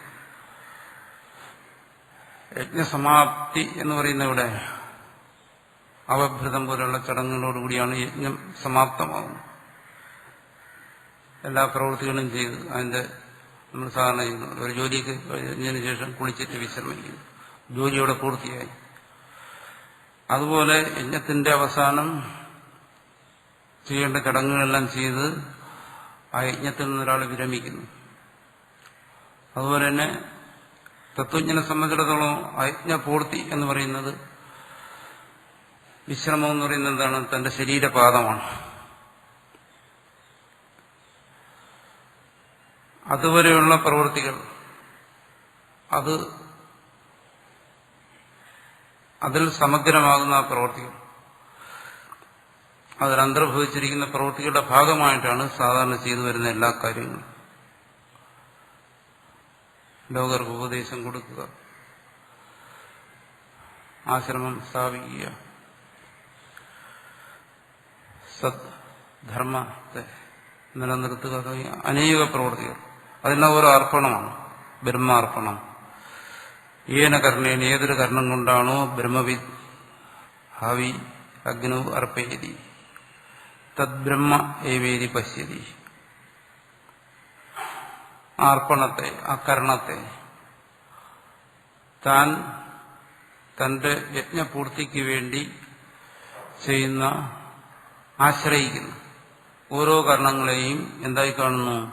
ബ്രഹ്മ ഏവേദി പശ്യതി. അസൃവാദികളെ എങ്ങനെയാണോ കരണമായി കാണുന്നത് യാജ്ഞികൻ, ഇവിടെ തത്വജ്ഞൻ അതിനെ ബ്രഹ്മമായി കാണുന്നു. ബ്രഹ്മേവേദി പശ്യതി. എന്തുകൊണ്ട്? തസ്യ ആത്മവ്യതിരേകേണ അഭാവം പശ്യതി. താൻ ഉപയോഗിക്കുന്ന കരണങ്ങൾ, ധർമ്മ സംസ്ഥാപനത്തിനായി താൻ ഉപയോഗിക്കുന്ന ഉപായങ്ങൾ, അതെല്ലാം തന്നെ നിന്ന് അന്യമല്ല. ആത്മവ്യതിരേകേണ അഭാവം, അന്യമായി ഒന്നിനെയും കാണുന്നില്ല, സ്വസ്വരൂപമായി തന്നെ കാണുന്നു. അത് ഉദാഹരണത്തിലൂടെ പറയുന്നു. യഥാ ശുക്തികായാം രജതാഭാവം പശ്യതി തതുച്യതേ ബ്രഹ്മൈവ അർപ്പണമിതി.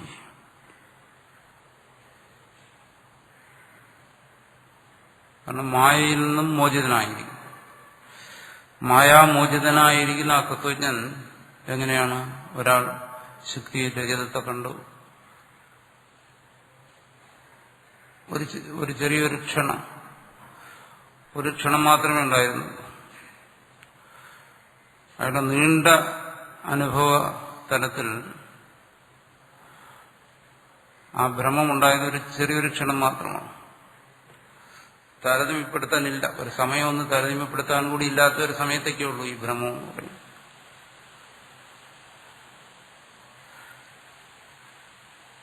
അതിൽ നിന്ന് മുക്തനാവുന്നു എളുപ്പം. വളരെ വേഗത്തിൽ തന്നെ അയാൾ ഭ്രമത്തിന് അടിമപ്പെടുന്നു, അതേ വേഗത്തിൽ തന്നെ അയാൾ ഭ്രമത്തിൽ നിന്ന് മുക്തനാകുന്നു. അതാണ് ശുക്തികയിൽ രജതഭ്രമം എന്ന് പറയുന്നത്, രജ്ജുവിൽ സർപ്പഭ്രമം എന്നൊക്കെ പറയുന്നു.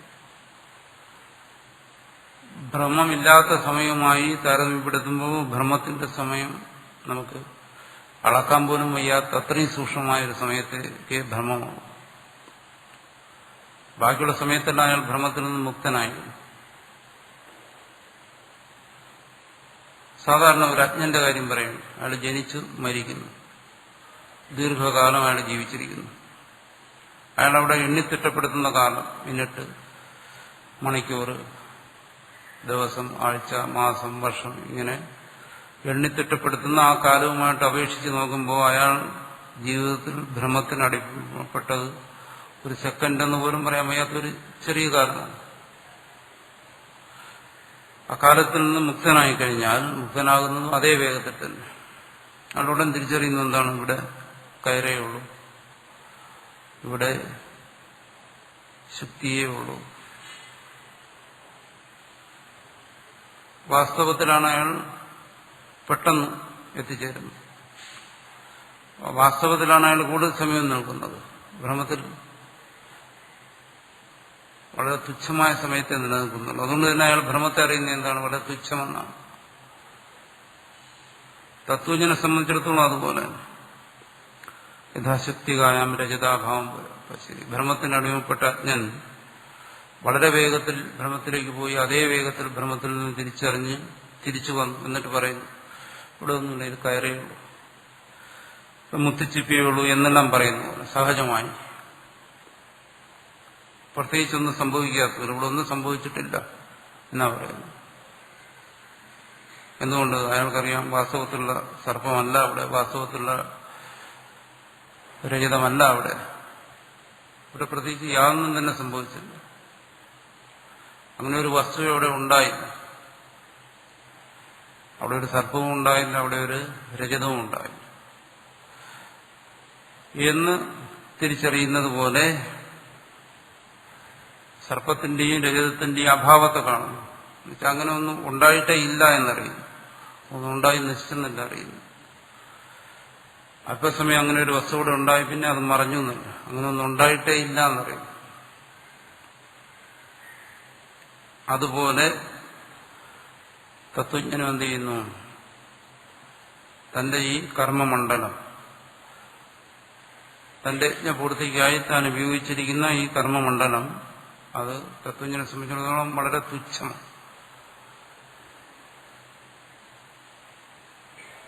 അതുകൊണ്ട് തന്നെ എന്താണ്? രജതാഭാവം പശ്യതി. കർമ്മത്തിൽ തന്നെ കർമ്മ അഭാവത്തെ കണ്ടുകൊണ്ടിരിക്കുന്നു. അവിടെ കർമ്മത്തിലേക്ക് പോയിട്ട് തിരിച്ചു വരികയല്ല, കർമ്മമേ ഇല്ല,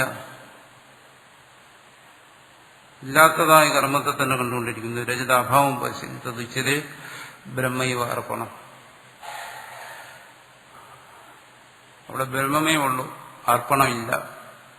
അതാണ് ബ്രഹ്മ ഏവ അർപ്പണം. അല്ല, അർപ്പണത്തെ ബ്രഹ്മമായി കാണുകയല്ല എന്ന് പറഞ്ഞാൽ തലതിരിഞ്ഞു പോകും, തത്വജ്ഞാനം അല്ലാതായി പോകും. മറിച്ച് ബ്രഹ്മം മാത്രമേ ഉള്ളൂ, അർപ്പണമില്ല. രണ്ടും രണ്ടാണ്. അർപ്പണത്തെ ബ്രഹ്മമായി കാണുന്നത് അജ്ഞന്റെ ഒരു ഉപായമാണ്. തത്വജ്ഞനെ സംബന്ധിച്ചിടത്തോളം എന്താണ്? അവിടെ അർപ്പണമില്ല, ബ്രഹ്മം മാത്രമേ ഉള്ളൂ. അതാണ് രണ്ടും തമ്മിലുള്ള വ്യത്യാസം. സാധകനും സിദ്ധനും തമ്മിലുള്ള വ്യത്യാസം. സാധകൻ എന്ത് ചെയ്യുന്നു? അർപ്പണത്തെ ബ്രഹ്മമായി കാണാൻ ശ്രമിക്കുന്നു. അങ്ങനെ ശ്രമിക്കുമ്പോൾ അയാൾക്ക് സമയം കൂടുതൽ വേണം, പ്രയത്നം കൂടുതൽ വേണം. ആ പ്രയത്നം എന്ന് പറയുന്നത് അയാൾ അളന്നു കുറിക്കുന്നു. ഇത്ര നിമിഷം, ഇത്ര മണിക്കൂർ, ഇത്ര ദിവസം, ആഴ്ച, മാസം, വർഷം, പിന്നെ അത് യുഗങ്ങൾ വരെ അയാൾക്ക് കണക്ക് കൂട്ടാം. ഇത്രയും കാലം ഞാൻ പ്രവർത്തിച്ചുകൊണ്ടേയിരിക്കുന്നു. അർപ്പണത്തെ ബ്രഹ്മമായി കാണാൻ ശീലിച്ചു കഴിഞ്ഞാൽ അഭ്യാസത്തിന് അയാൾക്ക് കണക്ക് വയ്ക്കേണ്ടി വരും. അഭ്യാസം എന്ന് പറഞ്ഞാൽ ചിലപ്പോൾ യുഗങ്ങളോളം തുടരേണ്ടി വരും. യുഗങ്ങളോളം അയാൾക്ക് ഈ അർപ്പണത്തെ ബ്രഹ്മമായി കണ്ടുകൊണ്ടേണ്ടിരിക്കേണ്ടി വരും. അതാണ് പറയുന്നത് അനേക ജന്മ സംസിദ്ധി. അനേക ജന്മങ്ങളിലൂടെ ആ സിദ്ധിയെ പ്രാപിക്കേണ്ടി വരും.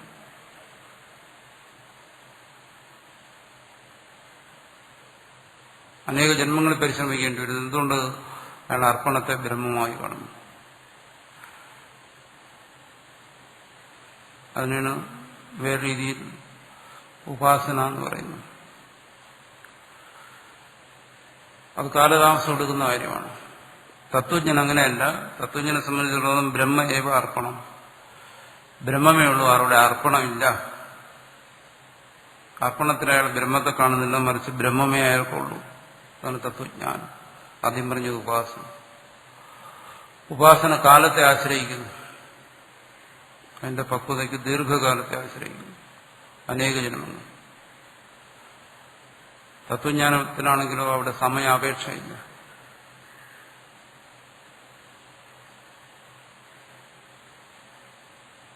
അതുകൊണ്ടാണ് തത്വജ്ഞൻ നിത്യമുക്തനായിരിക്കുന്നു എന്ന് പറയും. നിത്യമുക്തൻ എന്ന് പറഞ്ഞാൽ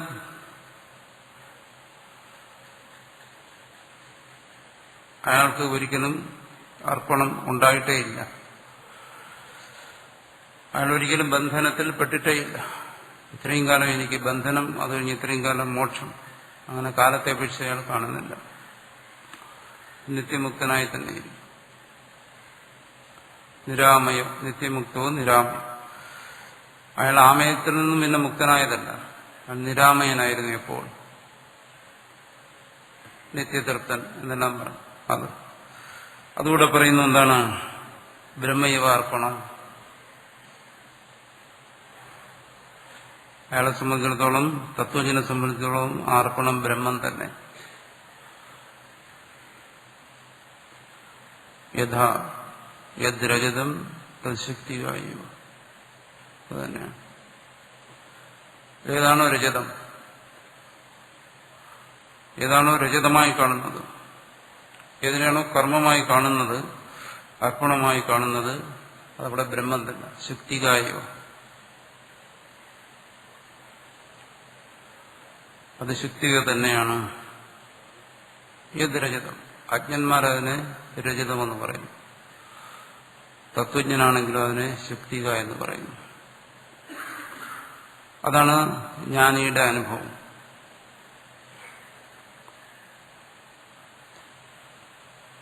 ജ്ഞാനിയെ സംബന്ധിച്ചിടത്തോളം ജ്ഞാനത്തിൽ കർമ്മങ്ങൾ നടക്കുക.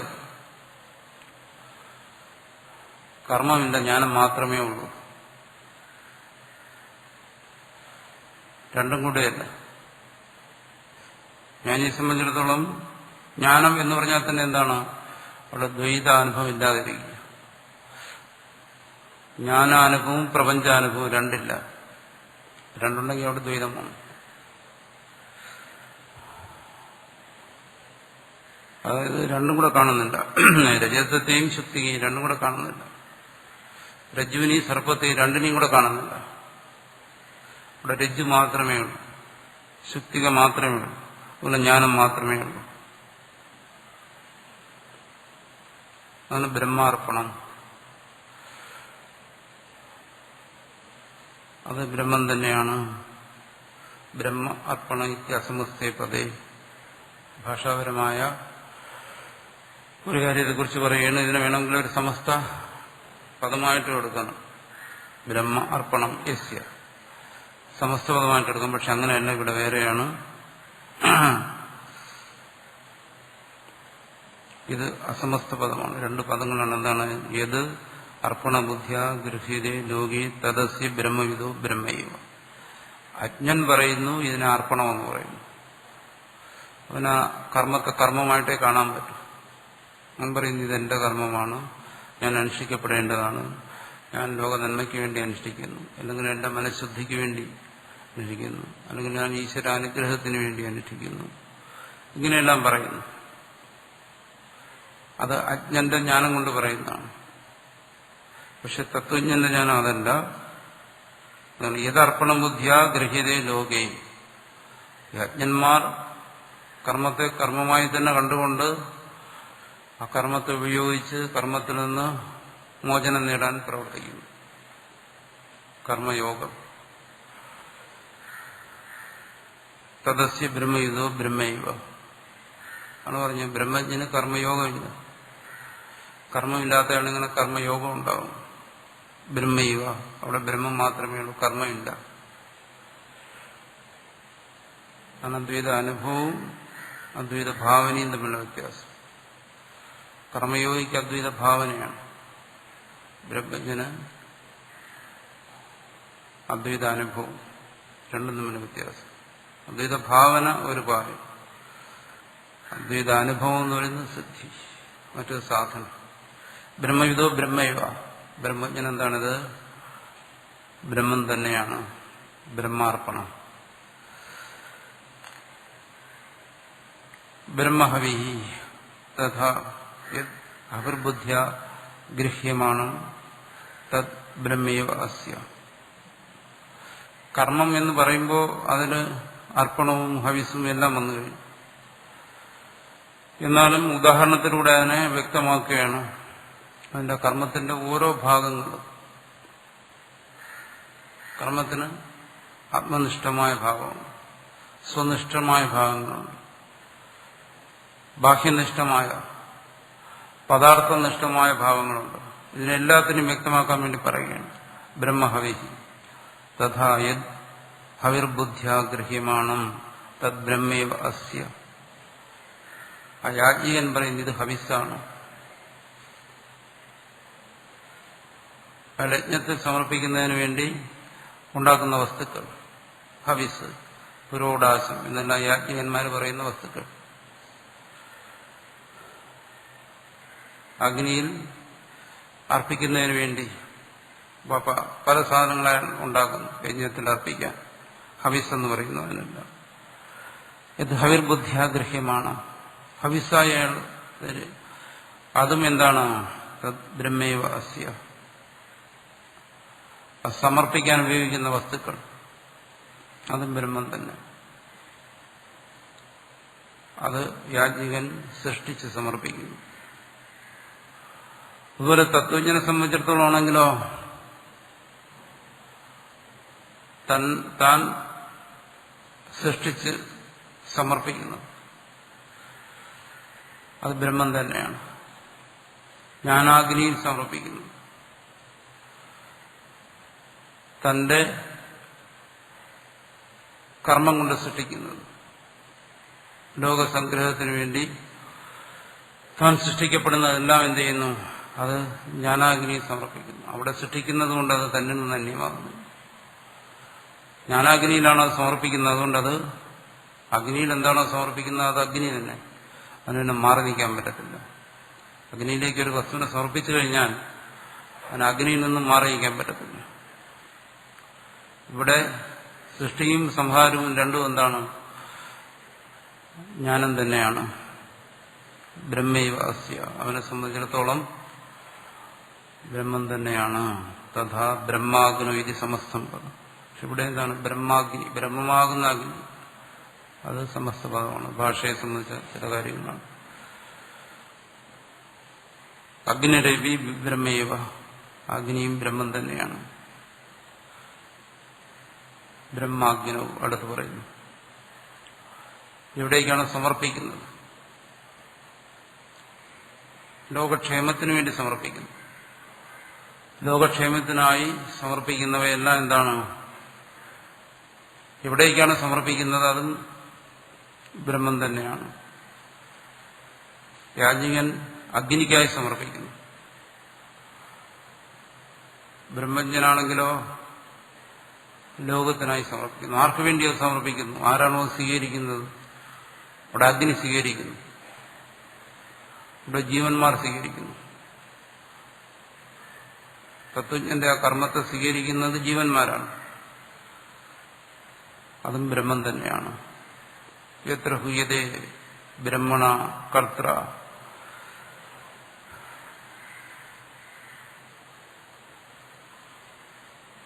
ബ്രഹ്മാർപ്പണം, ബ്രഹ്മഹവി, ബ്രഹ്മാഗ്നൗ, ബ്രഹ്മണ ഹുതം എന്ന് പറയുന്നു. എത്ര ഹുയതേ ബ്രഹ്മണ കർത്ര, ആ കർത്താവ് യാജ്ഞികൻ ചെയ്യുന്നവൻ എവിടെയാണോ, എവിടെയാണോ ഇതിനെ അർപ്പിക്കുന്ന ആ സ്ഥലം, ബ്രഹ്മൈവ കർത്ത, ആ കർത്താവും ബ്രഹ്മം തന്നെ, അർപ്പിക്കുന്നവനും ബ്രഹ്മം തന്നെ. തത്വജ്ഞാനം ബ്രഹ്മമാണെന്ന് പ്രത്യേകം പറയേണ്ട കാര്യമില്ല. ബ്രഹ്മണ, ആ ചെയ്യുന്നവൻ, കർത്ര, ആ ചെയ്യുന്നവനും ബ്രഹ്മം തന്നെയാണ്.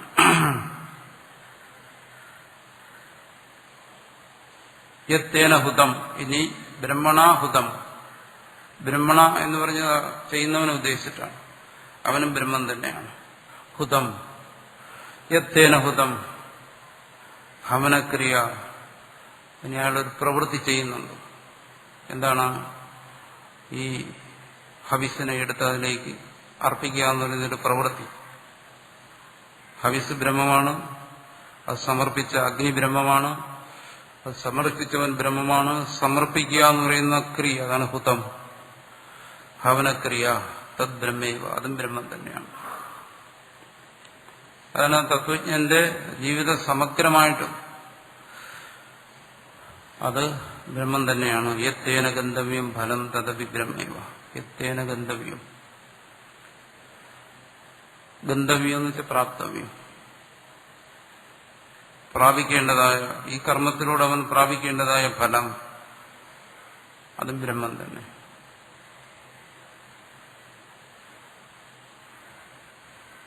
തത്വജ്ഞന് ഇത്തരം പ്രവൃത്തികളിലൂടെ ഫലമുണ്ടോ? തത്വജ്ഞനും ഫലമുണ്ട്. തത്വജ്ഞന് എങ്ങനെ ഫലം വരും? അപ്പോൾ കർമ്മഫലം വന്നില്ലേ, ബന്ധിക്കത്തില്ലേ? ഇല്ല. വ്യാവഹാരികമായി ആണ് കർമ്മം നിൽക്കുന്നത്. വ്യാവഹാരികമായി അവിടെ ഫലവും ഉണ്ടെന്ന് പറയും. തത്വജ്ഞന് കിട്ടുന്ന ഫലമെന്ന് പറയുന്നത് എന്താണ്? ലോകപൂജ, അതാണ് ഫലമായി വരുന്നത്.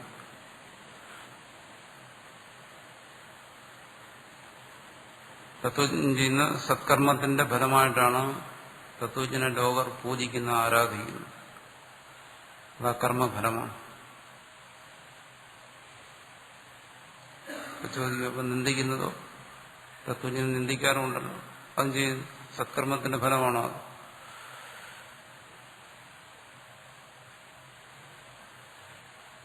അത് സത്കർമ്മത്തിന്റെ ഫലമല്ല, അത് പ്രാരബ്ധ ഫലം ആണ് നിന്ദ വരുന്നത്. സത്കർമ്മഫലമായിട്ട് എന്തോ വരുന്നു? പൂജ വരുന്നു. ഇതോ ആരാധിക്കുന്നു, സ്തുതിക്കുന്നു, പ്രാർത്ഥിക്കുന്നു, ഈശ്വരനായി പൂജിക്കുന്നു.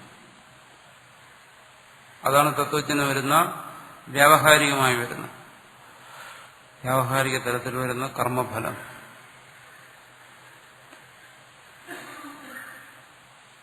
അത് അജ്ഞന് വന്നു കഴിഞ്ഞാൽ പൂജ, നിന്ദ അതെല്ലാം വന്നു കഴിഞ്ഞാൽ അജ്ഞനത് ഫലമായിട്ട് തന്നെ നിൽക്കും. അജ്ഞനെ പൂജിച്ചു കഴിഞ്ഞാൽ അവന് അഭിമാനം വരും, പൂജ അവന് അഭിമാനത്തിനുണ്ടാകും. തത്വജ്ഞൻ അങ്ങനെയല്ല. തത്വജ്ഞൻ എന്ത് വരുന്നു? തദപി ബ്രഹ്മൈവ. തത്വജ്ഞനെ സംബന്ധിച്ചിടത്തോളം അതും ബ്രഹ്മം തന്നെ. അത്തരം ഫലങ്ങളും തത്വജ്ഞനെ ബാധിക്കുന്നില്ല. വേറെ ഫലമൊന്നും തത്വജ്ഞനില്ല. കാരണം ശരീരഭാഗത്തോടുകൂടി എല്ലാം അവസാനിച്ചു. അസത്കർമ്മങ്ങളുടെ ഫലം പിന്നെ ഒരിടത്ത് പോയി അനുഭവിക്കാൻ. പക്ഷെ ഈ ലോകത്ത് ഫലമുണ്ട് തത്വജ്ഞൻ, വ്യാവഹാരികമായ ഫലം. അത് തത്വജ്ഞനിൽ നിന്നും മാറി നിൽക്കുന്നതാണ്, അകന്നു നിൽക്കുന്നതാണ് ആ കർമ്മവും ഫലവും. നേരത്തെ പറഞ്ഞല്ലോ, കർമ്മം ഫലം എന്ന് പറയുന്ന നിയമം അതിനെ തത്വജ്ഞൻ അതിലംഘിച്ചിരിക്കുകയാണ്. പക്ഷെ അതിലംഘിക്കുക എന്ന് പറഞ്ഞാൽ എന്താ അതിന്റെ അർത്ഥം? പരമാർത്ഥത്തിൽ അവിടെ ഇല്ല, പക്ഷെ വ്യാവഹാരികമായി അത് നിൽക്കുന്നു. തത്വജ്ഞനിൽ നിന്ന് ദൂരെയാണ് നിൽക്കുന്നത്, അടുത്തല്ല നിൽക്കുന്നത്. തത്വജ്ഞനെ തൊടാൻ കഴിയാത്ത രീതിയിൽ അകന്നു നിൽക്കുകയാണ് ആ കർമ്മവും ഫലവും അതിന്റെ തലം. അതുകൊണ്ട് തന്നെ എന്ത് വരുന്നു? അതിനെ സ്പർശിക്കുന്നില്ല. അതുകൊണ്ട് അത് അഭിമാനം തുടങ്ങിയ കാര്യങ്ങളെ ഉണ്ടാക്കുന്നില്ല. തദപി ബ്രഹ്മൈവ, ബ്രഹ്മം തന്നെ.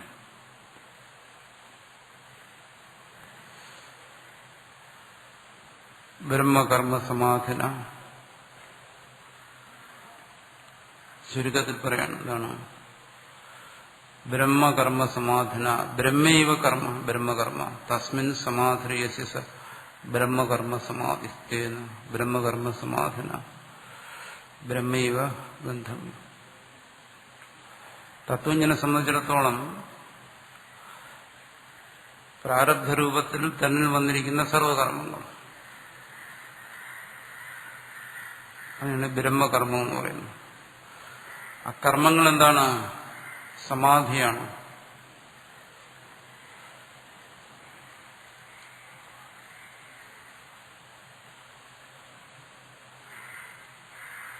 അതാണ് തത്വജ്ഞനെ കുറിച്ച് വേറെടുത്ത് പറയുന്നത്.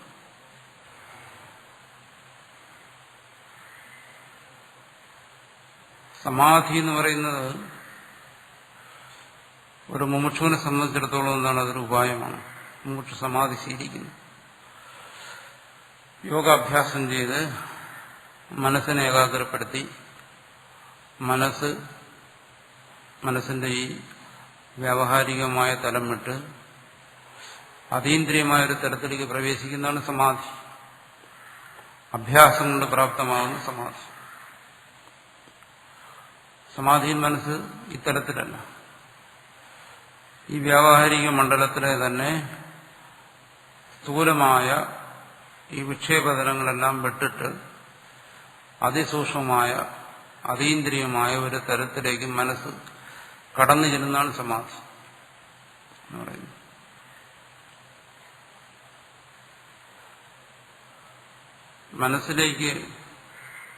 നമ്മുടെ ഈ മനസ്സിലേക്ക് സമാധി കടന്നു വരികയല്ല, നമ്മുടെ മനസ്സ് ഈ തലം വിട്ടിട്ട് സമാധിയിലേക്ക് കയറിപ്പോകുന്നതാണ്.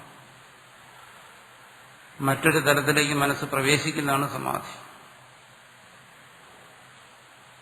സമാധിയിൽ ഇപ്പോഴുള്ള മനസ്സ് ഈ രൂപത്തിലില്ല. സമാധിയിൽ എന്ത് ചെയ്യുന്നു? മനസ്സ് ഇപ്പോഴുള്ളതായ ഈ വിക്ഷേപാവസ്ഥ ഇതിനെ വിട്ടിട്ട് മനസ്സിന് നിരോധ പരിണാമം സംഭവിക്കുന്നു. എവിടെ നിന്നാണോ ഈ മനസ്സ് പരിണമിച്ച് ഈ സ്ഥൂലഭാവത്തെ പ്രാപിച്ചത്, ആ ഭാവത്തിലേക്ക് മനസ്സ് തിരിച്ചു പരിണമിക്കുന്നു. എവിടെ നിന്നാണ് അത് വന്നത്? ആ വന്ന ദിശയിലേക്ക്. ഇപ്പോ ഏത് ദിശയിലാണോ ഉള്ളത് അതിൽ നിന്ന് ഏതൊരു ദിശയിലേക്ക് മനസ്സ് പരിണമിച്ചു പോകുന്നതാണ് സമാധി. സമാധി എന്ന് പറയുന്നത് മനസ്സിന്റെ ഒരു പരിണാമാവസ്ഥയാണ്. മനസ്സിന്റെ സൂക്ഷ്മ പരിണാമം അല്ലെങ്കിൽ നിരോധ പരിണാമം. ആ നിരോധ പരിണാമത്തിന്റെ ശക്തി അനുസരിച്ച് മനസ്സിന് പല പല തരത്തിലുള്ള സമാധി തലങ്ങളുണ്ട്. എല്ലാ സമാധിയും മനസ്സിന്റെ തലങ്ങളാണ്. അഭ്യാസം കൊണ്ട് പരിശീലനം കൊണ്ട് മനസ്സിന് പ്രാപിക്കാവുന്ന എല്ലാ സമാധികളും, സബീജമെന്നോ നിർബീജമെന്നോ സവികല്പമെന്നോ നിർവികല്പമോ എല്ലാം പറഞ്ഞു കഴിഞ്ഞു. അതിനെന്താണ് മനസ്സിന്റെ സ്ഥൂലതലങ്ങളെല്ലാം വിടിഞ്ഞ് അത് സൂക്ഷ്മതലങ്ങളിലേക്ക് കടന്നു പോകുന്നതാണ്.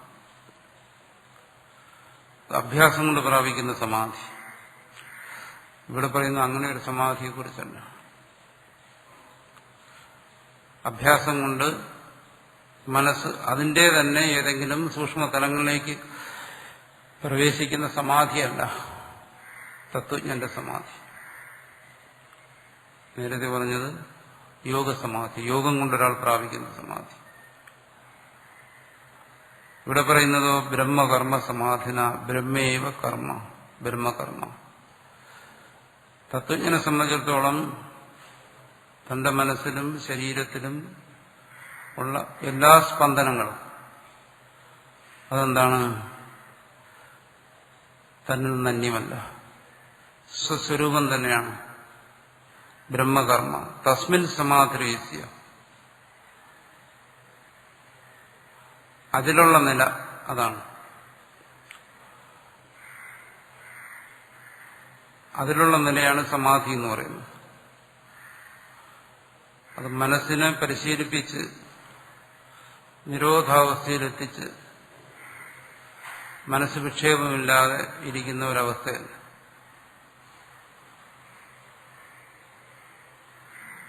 തത്വജ്ഞന്റെ മനസ്സ് അജ്ഞന്റെ വിക്ഷേപം എന്നുള്ള അവസ്ഥയും യോഗിയുടെ സമാധി എന്ന് പറയുന്ന അവസ്ഥയ്ക്കും അപ്പുറമാണ്. അജ്ഞന്റെ വിക്ഷേപം എന്ന് പറയുന്നത് സഹജമായി സംഭവിക്കുന്നത്. യോഗിയുടെ സമാധി എന്ന് പറയുന്നത് അഭ്യാസം കൊണ്ട് നേടുന്നത്.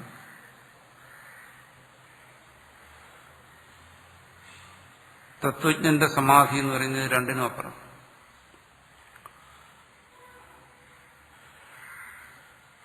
അത് സ്വരൂപസ്ഥിതിയാണ്. ആണ് ബ്രഹ്മകർമ്മ തസ്മിൻ സമാധി. തത്വജ്ഞൻ സദാ ആ സ്വരൂപസ്ഥിതിയിൽ നിൽക്കുന്നു. അത് സമാധി കൊണ്ട് ഉണ്ടാക്കിയെടുത്ത സമാധി എന്ന് പറയുന്നത് എന്താണ്? അത് ഉണ്ടാക്കിയെടുക്കുന്നതാണ്. കൃതകം. തത്വജ്ഞന്റെ സ്ഥിതി എന്ന് പറയുന്നത് ഉണ്ടാക്കിയെടുക്കുന്നതല്ല. അതുകൊണ്ടാണ് ന കർമ്മണ ന യോഗേന എന്നൊക്കെ പറയുന്നുണ്ട്. കർമ്മം കൊണ്ട് നേടുന്നതല്ല, യോഗം കൊണ്ട് നേടുന്നതല്ല. പ്രാണയാമ ശതേനവ, എത്ര പ്രാണായാമം ചെയ്താലും കിട്ടുന്നതല്ല ഇത്. ഉപാസനകളിലൂടെ കിട്ടുന്നതല്ല. അതെല്ലാം മനസ്സിന്റെ അഭ്യാസങ്ങളാണ്. ഇതങ്ങനെ സഹജസ്ഥിതി അതല്ല. സ്വരൂപനിഷ്ഠ അങ്ങനെയുള്ളതല്ല. ആത്മനിഷ്ഠ അതല്ല. ബ്രഹ്മകർമ്മ സമാധി.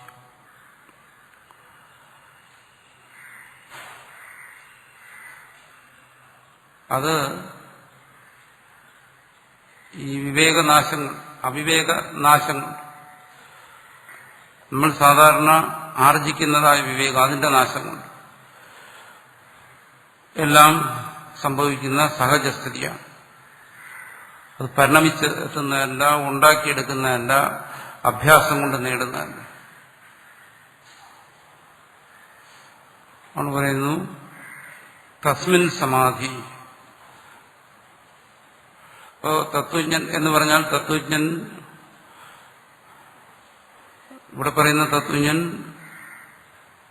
നേരത്തെ പറഞ്ഞല്ലോ ലോകരുടെ ദൃഷ്ടിയിൽ അഭിപ്രവൃത്തോവി, അങ്ങനെയുള്ള ഒരാളെ കുറിച്ചാണ് പറയുന്നത്. സദാ പ്രവർത്തിച്ചുകൊണ്ടേയിരിക്കുന്നു. ഒരു അജ്ഞൻ പ്രവർത്തിക്കുമ്പോൾ അജ്ഞന്റെ മനസ്സ് വിക്ഷേപത്തിലാണ്. പ്രവർത്തിക്കുന്ന മനസ്സിനെയാണ് പറയുന്നത് വിക്ഷിപ്തമായ മനസ്സ് എന്ന് പറയുന്നത്. മനസ്സിന് വിക്ഷേപം ഉണ്ടാകാതെ പ്രവൃത്തി സാധ്യമല്ല.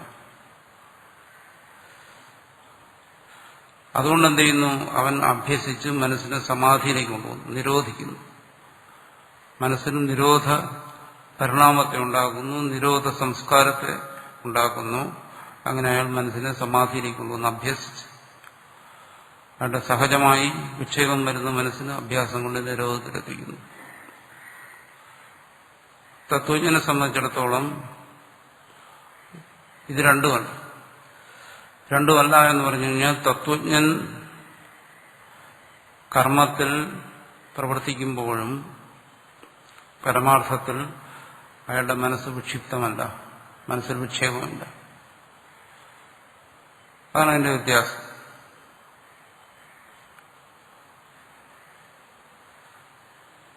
കർമ്മത്തിൽ പ്രവർത്തിച്ചാലും അയാളുടെ മനസ്സ് വിക്ഷേപാവസ്ഥയിലല്ല. മനസ്സ് നിരോധിച്ച അയാൾ സമാധിയിലുമല്ല, മനസ്സിനെ നിരോധിച്ചെത്തിച്ചേരുന്ന സമാധിയിലുമല്ല. കൃതകമായ അഭ്യാസം കൊണ്ട് പ്രാപ്യമായ ജന്യമായ ഒരു സമാധിയിലുമല്ല അയാൾ. രണ്ടുമല്ല. ആണ് പറയുന്നത് ബ്രഹ്മൈവ കർമ്മ. അയാളെ സംബന്ധിച്ചിടത്തോളം സമാധിയും ബ്രഹ്മം തന്നെ. അവിടെ രണ്ടും തമ്മിൽ വ്യത്യാസമുണ്ട്. വിക്ഷേപവും സമാധിയും, മനസ്സിന്റെ വിക്ഷിപ്ത പരിണാമവും മനസ്സിന്റെ നിരോധ പരിണാമവും രണ്ടും അയാളെ സംബന്ധിച്ചിടത്തോളം എന്താണ്? അത് ബ്രഹ്മം തന്നെ. അതുകൊണ്ട് ഒരു തത്വജ്ഞന് സമാധി പരിശീലിക്കാം.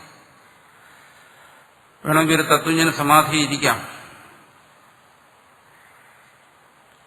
പക്ഷെ ഒരു തത്വജ്ഞനെ സംബന്ധിച്ചിടത്തോളം സമാധി പരിശീലിച്ച് സമാധിയിലിരിക്കുന്നതും നമ്മൾ ധരിക്കുന്നത് പോലെയുള്ള വിക്ഷിപ്ത മനസ്സോടുകൂടി കർമ്മത്തിൽ പ്രവർത്തിക്കുന്നതും രണ്ടും തമ്മിൽ വ്യത്യാസം ഒന്നാണ്. സമാധിയിലിരിക്കുന്നതുകൊണ്ട് അയാൾക്ക് പ്രത്യേകിച്ച് മേന്മയൊന്നുമില്ല, വ്യവഹാരത്തിൽ മുഴുകിയിരിക്കുന്നതുകൊണ്ട് പ്രത്യേകിച്ച് നഷ്ടമില്ല. അങ്ങനെ ഒരു വ്യത്യാസം ഇല്ല.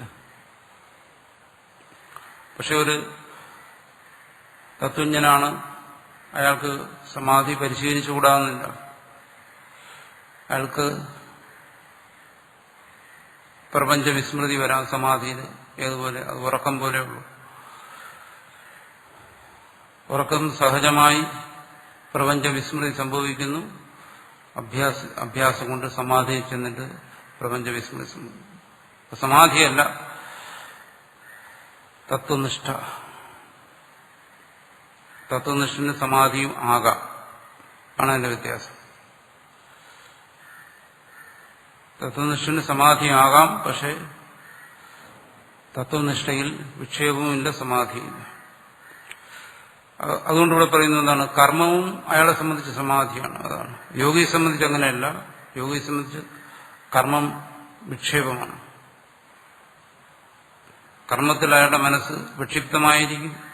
മൂഢം, ഘോരം തുടങ്ങിയ ഏതെങ്കിലും അവസ്ഥയിലായിരിക്കും അയാളുടെ മനസ്സ്, നിരുദ്ധമായിരിക്കത്തില്ല. തത്വജ്ഞനെ സംബന്ധിച്ചുകൂടെ എന്താണ് പറയുന്നത്? ബ്രഹ്മകർമ്മ സമാധിന. കർമ്മവും അയാളെ സംബന്ധിച്ച് സമാധിയാണ്. അതാണ് മനസ്സിലാക്കുക. വിക്ഷേപവും അയാളെ സംബന്ധിച്ച് സമാധിയാണ്. ഇനി അഭ്യാസം കൊണ്ട് സമാധിയിൽ എത്തിച്ചേർന്നാലും അതും സമാധി തന്നെ. സബ്രഹ്മകർമ്മ സമാധി തേന ബ്രഹ്മകർമ്മ സമാധിന ബ്രഹ്മൈവ ഗന്ധവ്യം. അയാളെ സംബന്ധിച്ചിടത്തോളം ഉപായവും ഉപേയവും ഒന്നായിരിക്കും, മാർഗവും ലക്ഷ്യവും ഒന്നായിരിക്കും. യോഗശാസ്ത്രത്തിൽ സമാധിയെ ലക്ഷ്യമായിട്ടല്ല പറയുന്നത്, മാർഗമായിട്ടാണ്. സമാധിയാകുന്ന ഉപായത്തിലൂടെ അവിടെ പറയുന്നത് എന്താണ്? നിർവ്വാണമാകുന്ന ലക്ഷ്യത്തെ പ്രാപിക്കാനാണ്. അതിനുള്ളൊരു ഉപായമായിട്ടാണ് സ്വീകരിച്ചിരിക്കുന്നത്. ഇവിടെ തത്വജ്ഞനാണെങ്കിലോ ഉപായം, ഉപേയം, മാർഗം, ലക്ഷ്യം ഇതിനപ്പുറത്താണ്. മാർഗവും ലക്ഷ്യവും രണ്ടും വ്യാവഹാരിക തലത്തിലാണ്.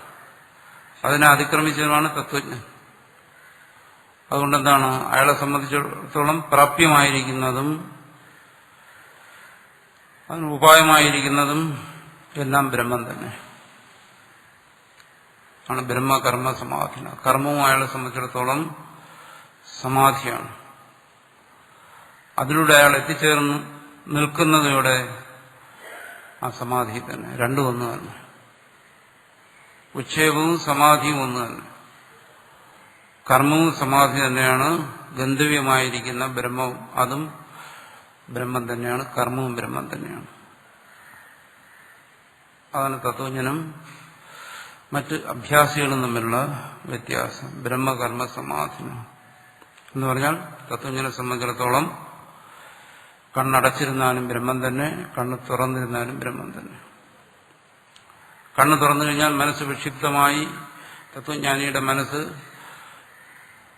പ്രപഞ്ചത്തിലേക്ക് പോയി മനസ്സിൽ വിക്ഷേപം ഉണ്ടാകുന്നില്ല. അങ്ങനെ ഉണ്ടാകുന്നവർക്കാണ് അതിനെ നിരോധിച്ച് സമാധി പോയിരിക്കേണ്ട ആവശ്യം വരുന്നത്. തത്വജ്ഞനെ സംബന്ധിച്ചിടത്തോളം കണ്ണു തുറന്നാലും ബ്രഹ്മം തന്നെ കാണുന്നത്, കണ്ണടച്ചാലും ബ്രഹ്മം തന്നെ, സമാധിയിലായാലും ബ്രഹ്മം തന്നെ. അതുകൊണ്ട് ഈ കാണുന്ന വിക്ഷേപങ്ങളെല്ലാം നിരോധിച്ച്, യോഗശാസ്ത്രത്തിൽ പറയുന്നത് പോലെ നിദ്രാവൃത്തിയെ കൂടി നിരോധിച്ച് പോയി സമാധിയിലിരിക്കേണ്ട ആവശ്യം തത്വജ്ഞാന് വേണ്ടി വരുന്നില്ല.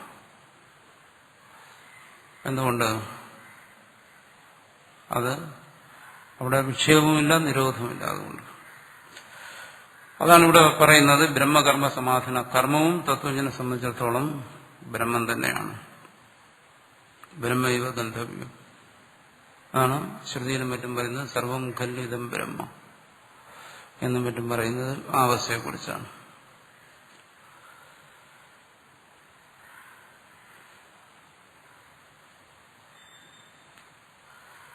അതാണ് ഒന്നുകൂടി വിശദീകരിക്കുന്ന ഏവം ലോകസംഗ്രഹം ചികീർഷണാദി ക്രിയമാണം കർമ്മ. ലോകസംഗ്രഹം ആഗ്രഹിച്ചുകൊണ്ട് ചികീർഷവും ധർമ്മസംസ്ഥാപനം ആഗ്രഹിച്ചുകൊണ്ട് ചെയ്യുന്ന ആ പ്രവൃത്തി പരമാർത്ഥതോ അകർമ്മ. ആ പ്രവൃത്തി വിക്ഷേപമല്ല യോഗി പറയുന്നത്. കർമ്മം അവിടെ അകർമ്മമാണ്. എന്തുകൊണ്ട്? ബ്രഹ്മബുദ്ധി ഉപമൃദിതത്വ. ബ്രഹ്മബുദ്ധി കൊണ്ടത് ഉപമൃദിതമായി എന്ന് പറഞ്ഞാൽ അതിന്റെ അവിക്ഷേപ സ്വഭാവം പോയി. കർമ്മത്തിന്റെ ബന്ധന സ്വഭാവം അവിടെ ഉപമൃദിതമായി. നേരത്തെ പറഞ്ഞിട്ട് വിനശ്യതി എന്നെല്ലാം പറഞ്ഞു. അത് ബാധിക്കപ്പെട്ടു എന്ന് പറയും. ബാധിക്കുക എന്നാണ് അദ്വൈതിയുടെ ഭാഷ. നശിക്കുക എന്നുള്ളതല്ല, ബാധിച്ചു. കർമ്മം അതിന്റെ സ്വഭാവത്തെ വെടിഞ്ഞു. അത് ബ്രഹ്മസ്വഭാവമായിരിക്കുന്നു തത്വജ്ഞനെ സംബന്ധിച്ചിടത്തോളം. അതാണ് ലോകസംഗ്രഹം ചികീർഷണ. ലോകസംഗ്രഹത്തെ ആഗ്രഹിച്ചുകൊണ്ട് അത് നിൽക്കണമെന്ന് ആഗ്രഹിച്ചുകൊണ്ട് ചെയ്യുന്ന കർമ്മങ്ങൾ പോലും കർമ്മമല്ല, പരമാർത്ഥതോ അകർമ്മ. തത്വജ്ഞനെ സംബന്ധിച്ചിടത്തോളം കർമ്മമേ ഇല്ലെങ്കിൽ, മനസ്സിന് വിക്ഷേപമേ ഇല്ലെങ്കിൽ പിന്നെ സമാധിയുടെ ആവശ്യം തോന്നും. സമാധിയുടെ ആവശ്യമില്ല. സമാധി കൊണ്ടൊന്നും നേടാനില്ല. അകർമ്മ. അയാളെ സംബന്ധിച്ചിടത്തോളം കർമ്മം തന്നെ സമാധി. ബ്രഹ്മബുദ്ധി ഉപമൃദിതത്വ. അവിടെ മുഖ്യം ബ്രഹ്മബുദ്ധിക്കാണ്. എന്നുവെച്ചാൽ ബ്രഹ്മ അനുഭവത്തിനാണ് മുഖ്യം. അതുകൊണ്ട് എന്ത് ചെയ്തു? ബാക്കി ദ്വന്ദ്ങ്ങളെല്ലാം, ദ്വൈതങ്ങളെല്ലാം അവിടെ നശിച്ചിരിക്കുന്നു. അതാണ് ബ്രഹ്മകർമ്മ സമാധിന. ബ്രഹ്മൈവതേന ഗന്ധവ്യം എന്ന് പറഞ്ഞത്.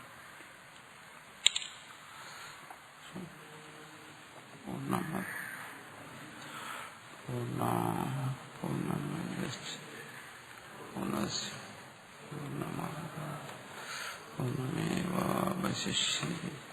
ഓം ശാന്തി ശാന്തി.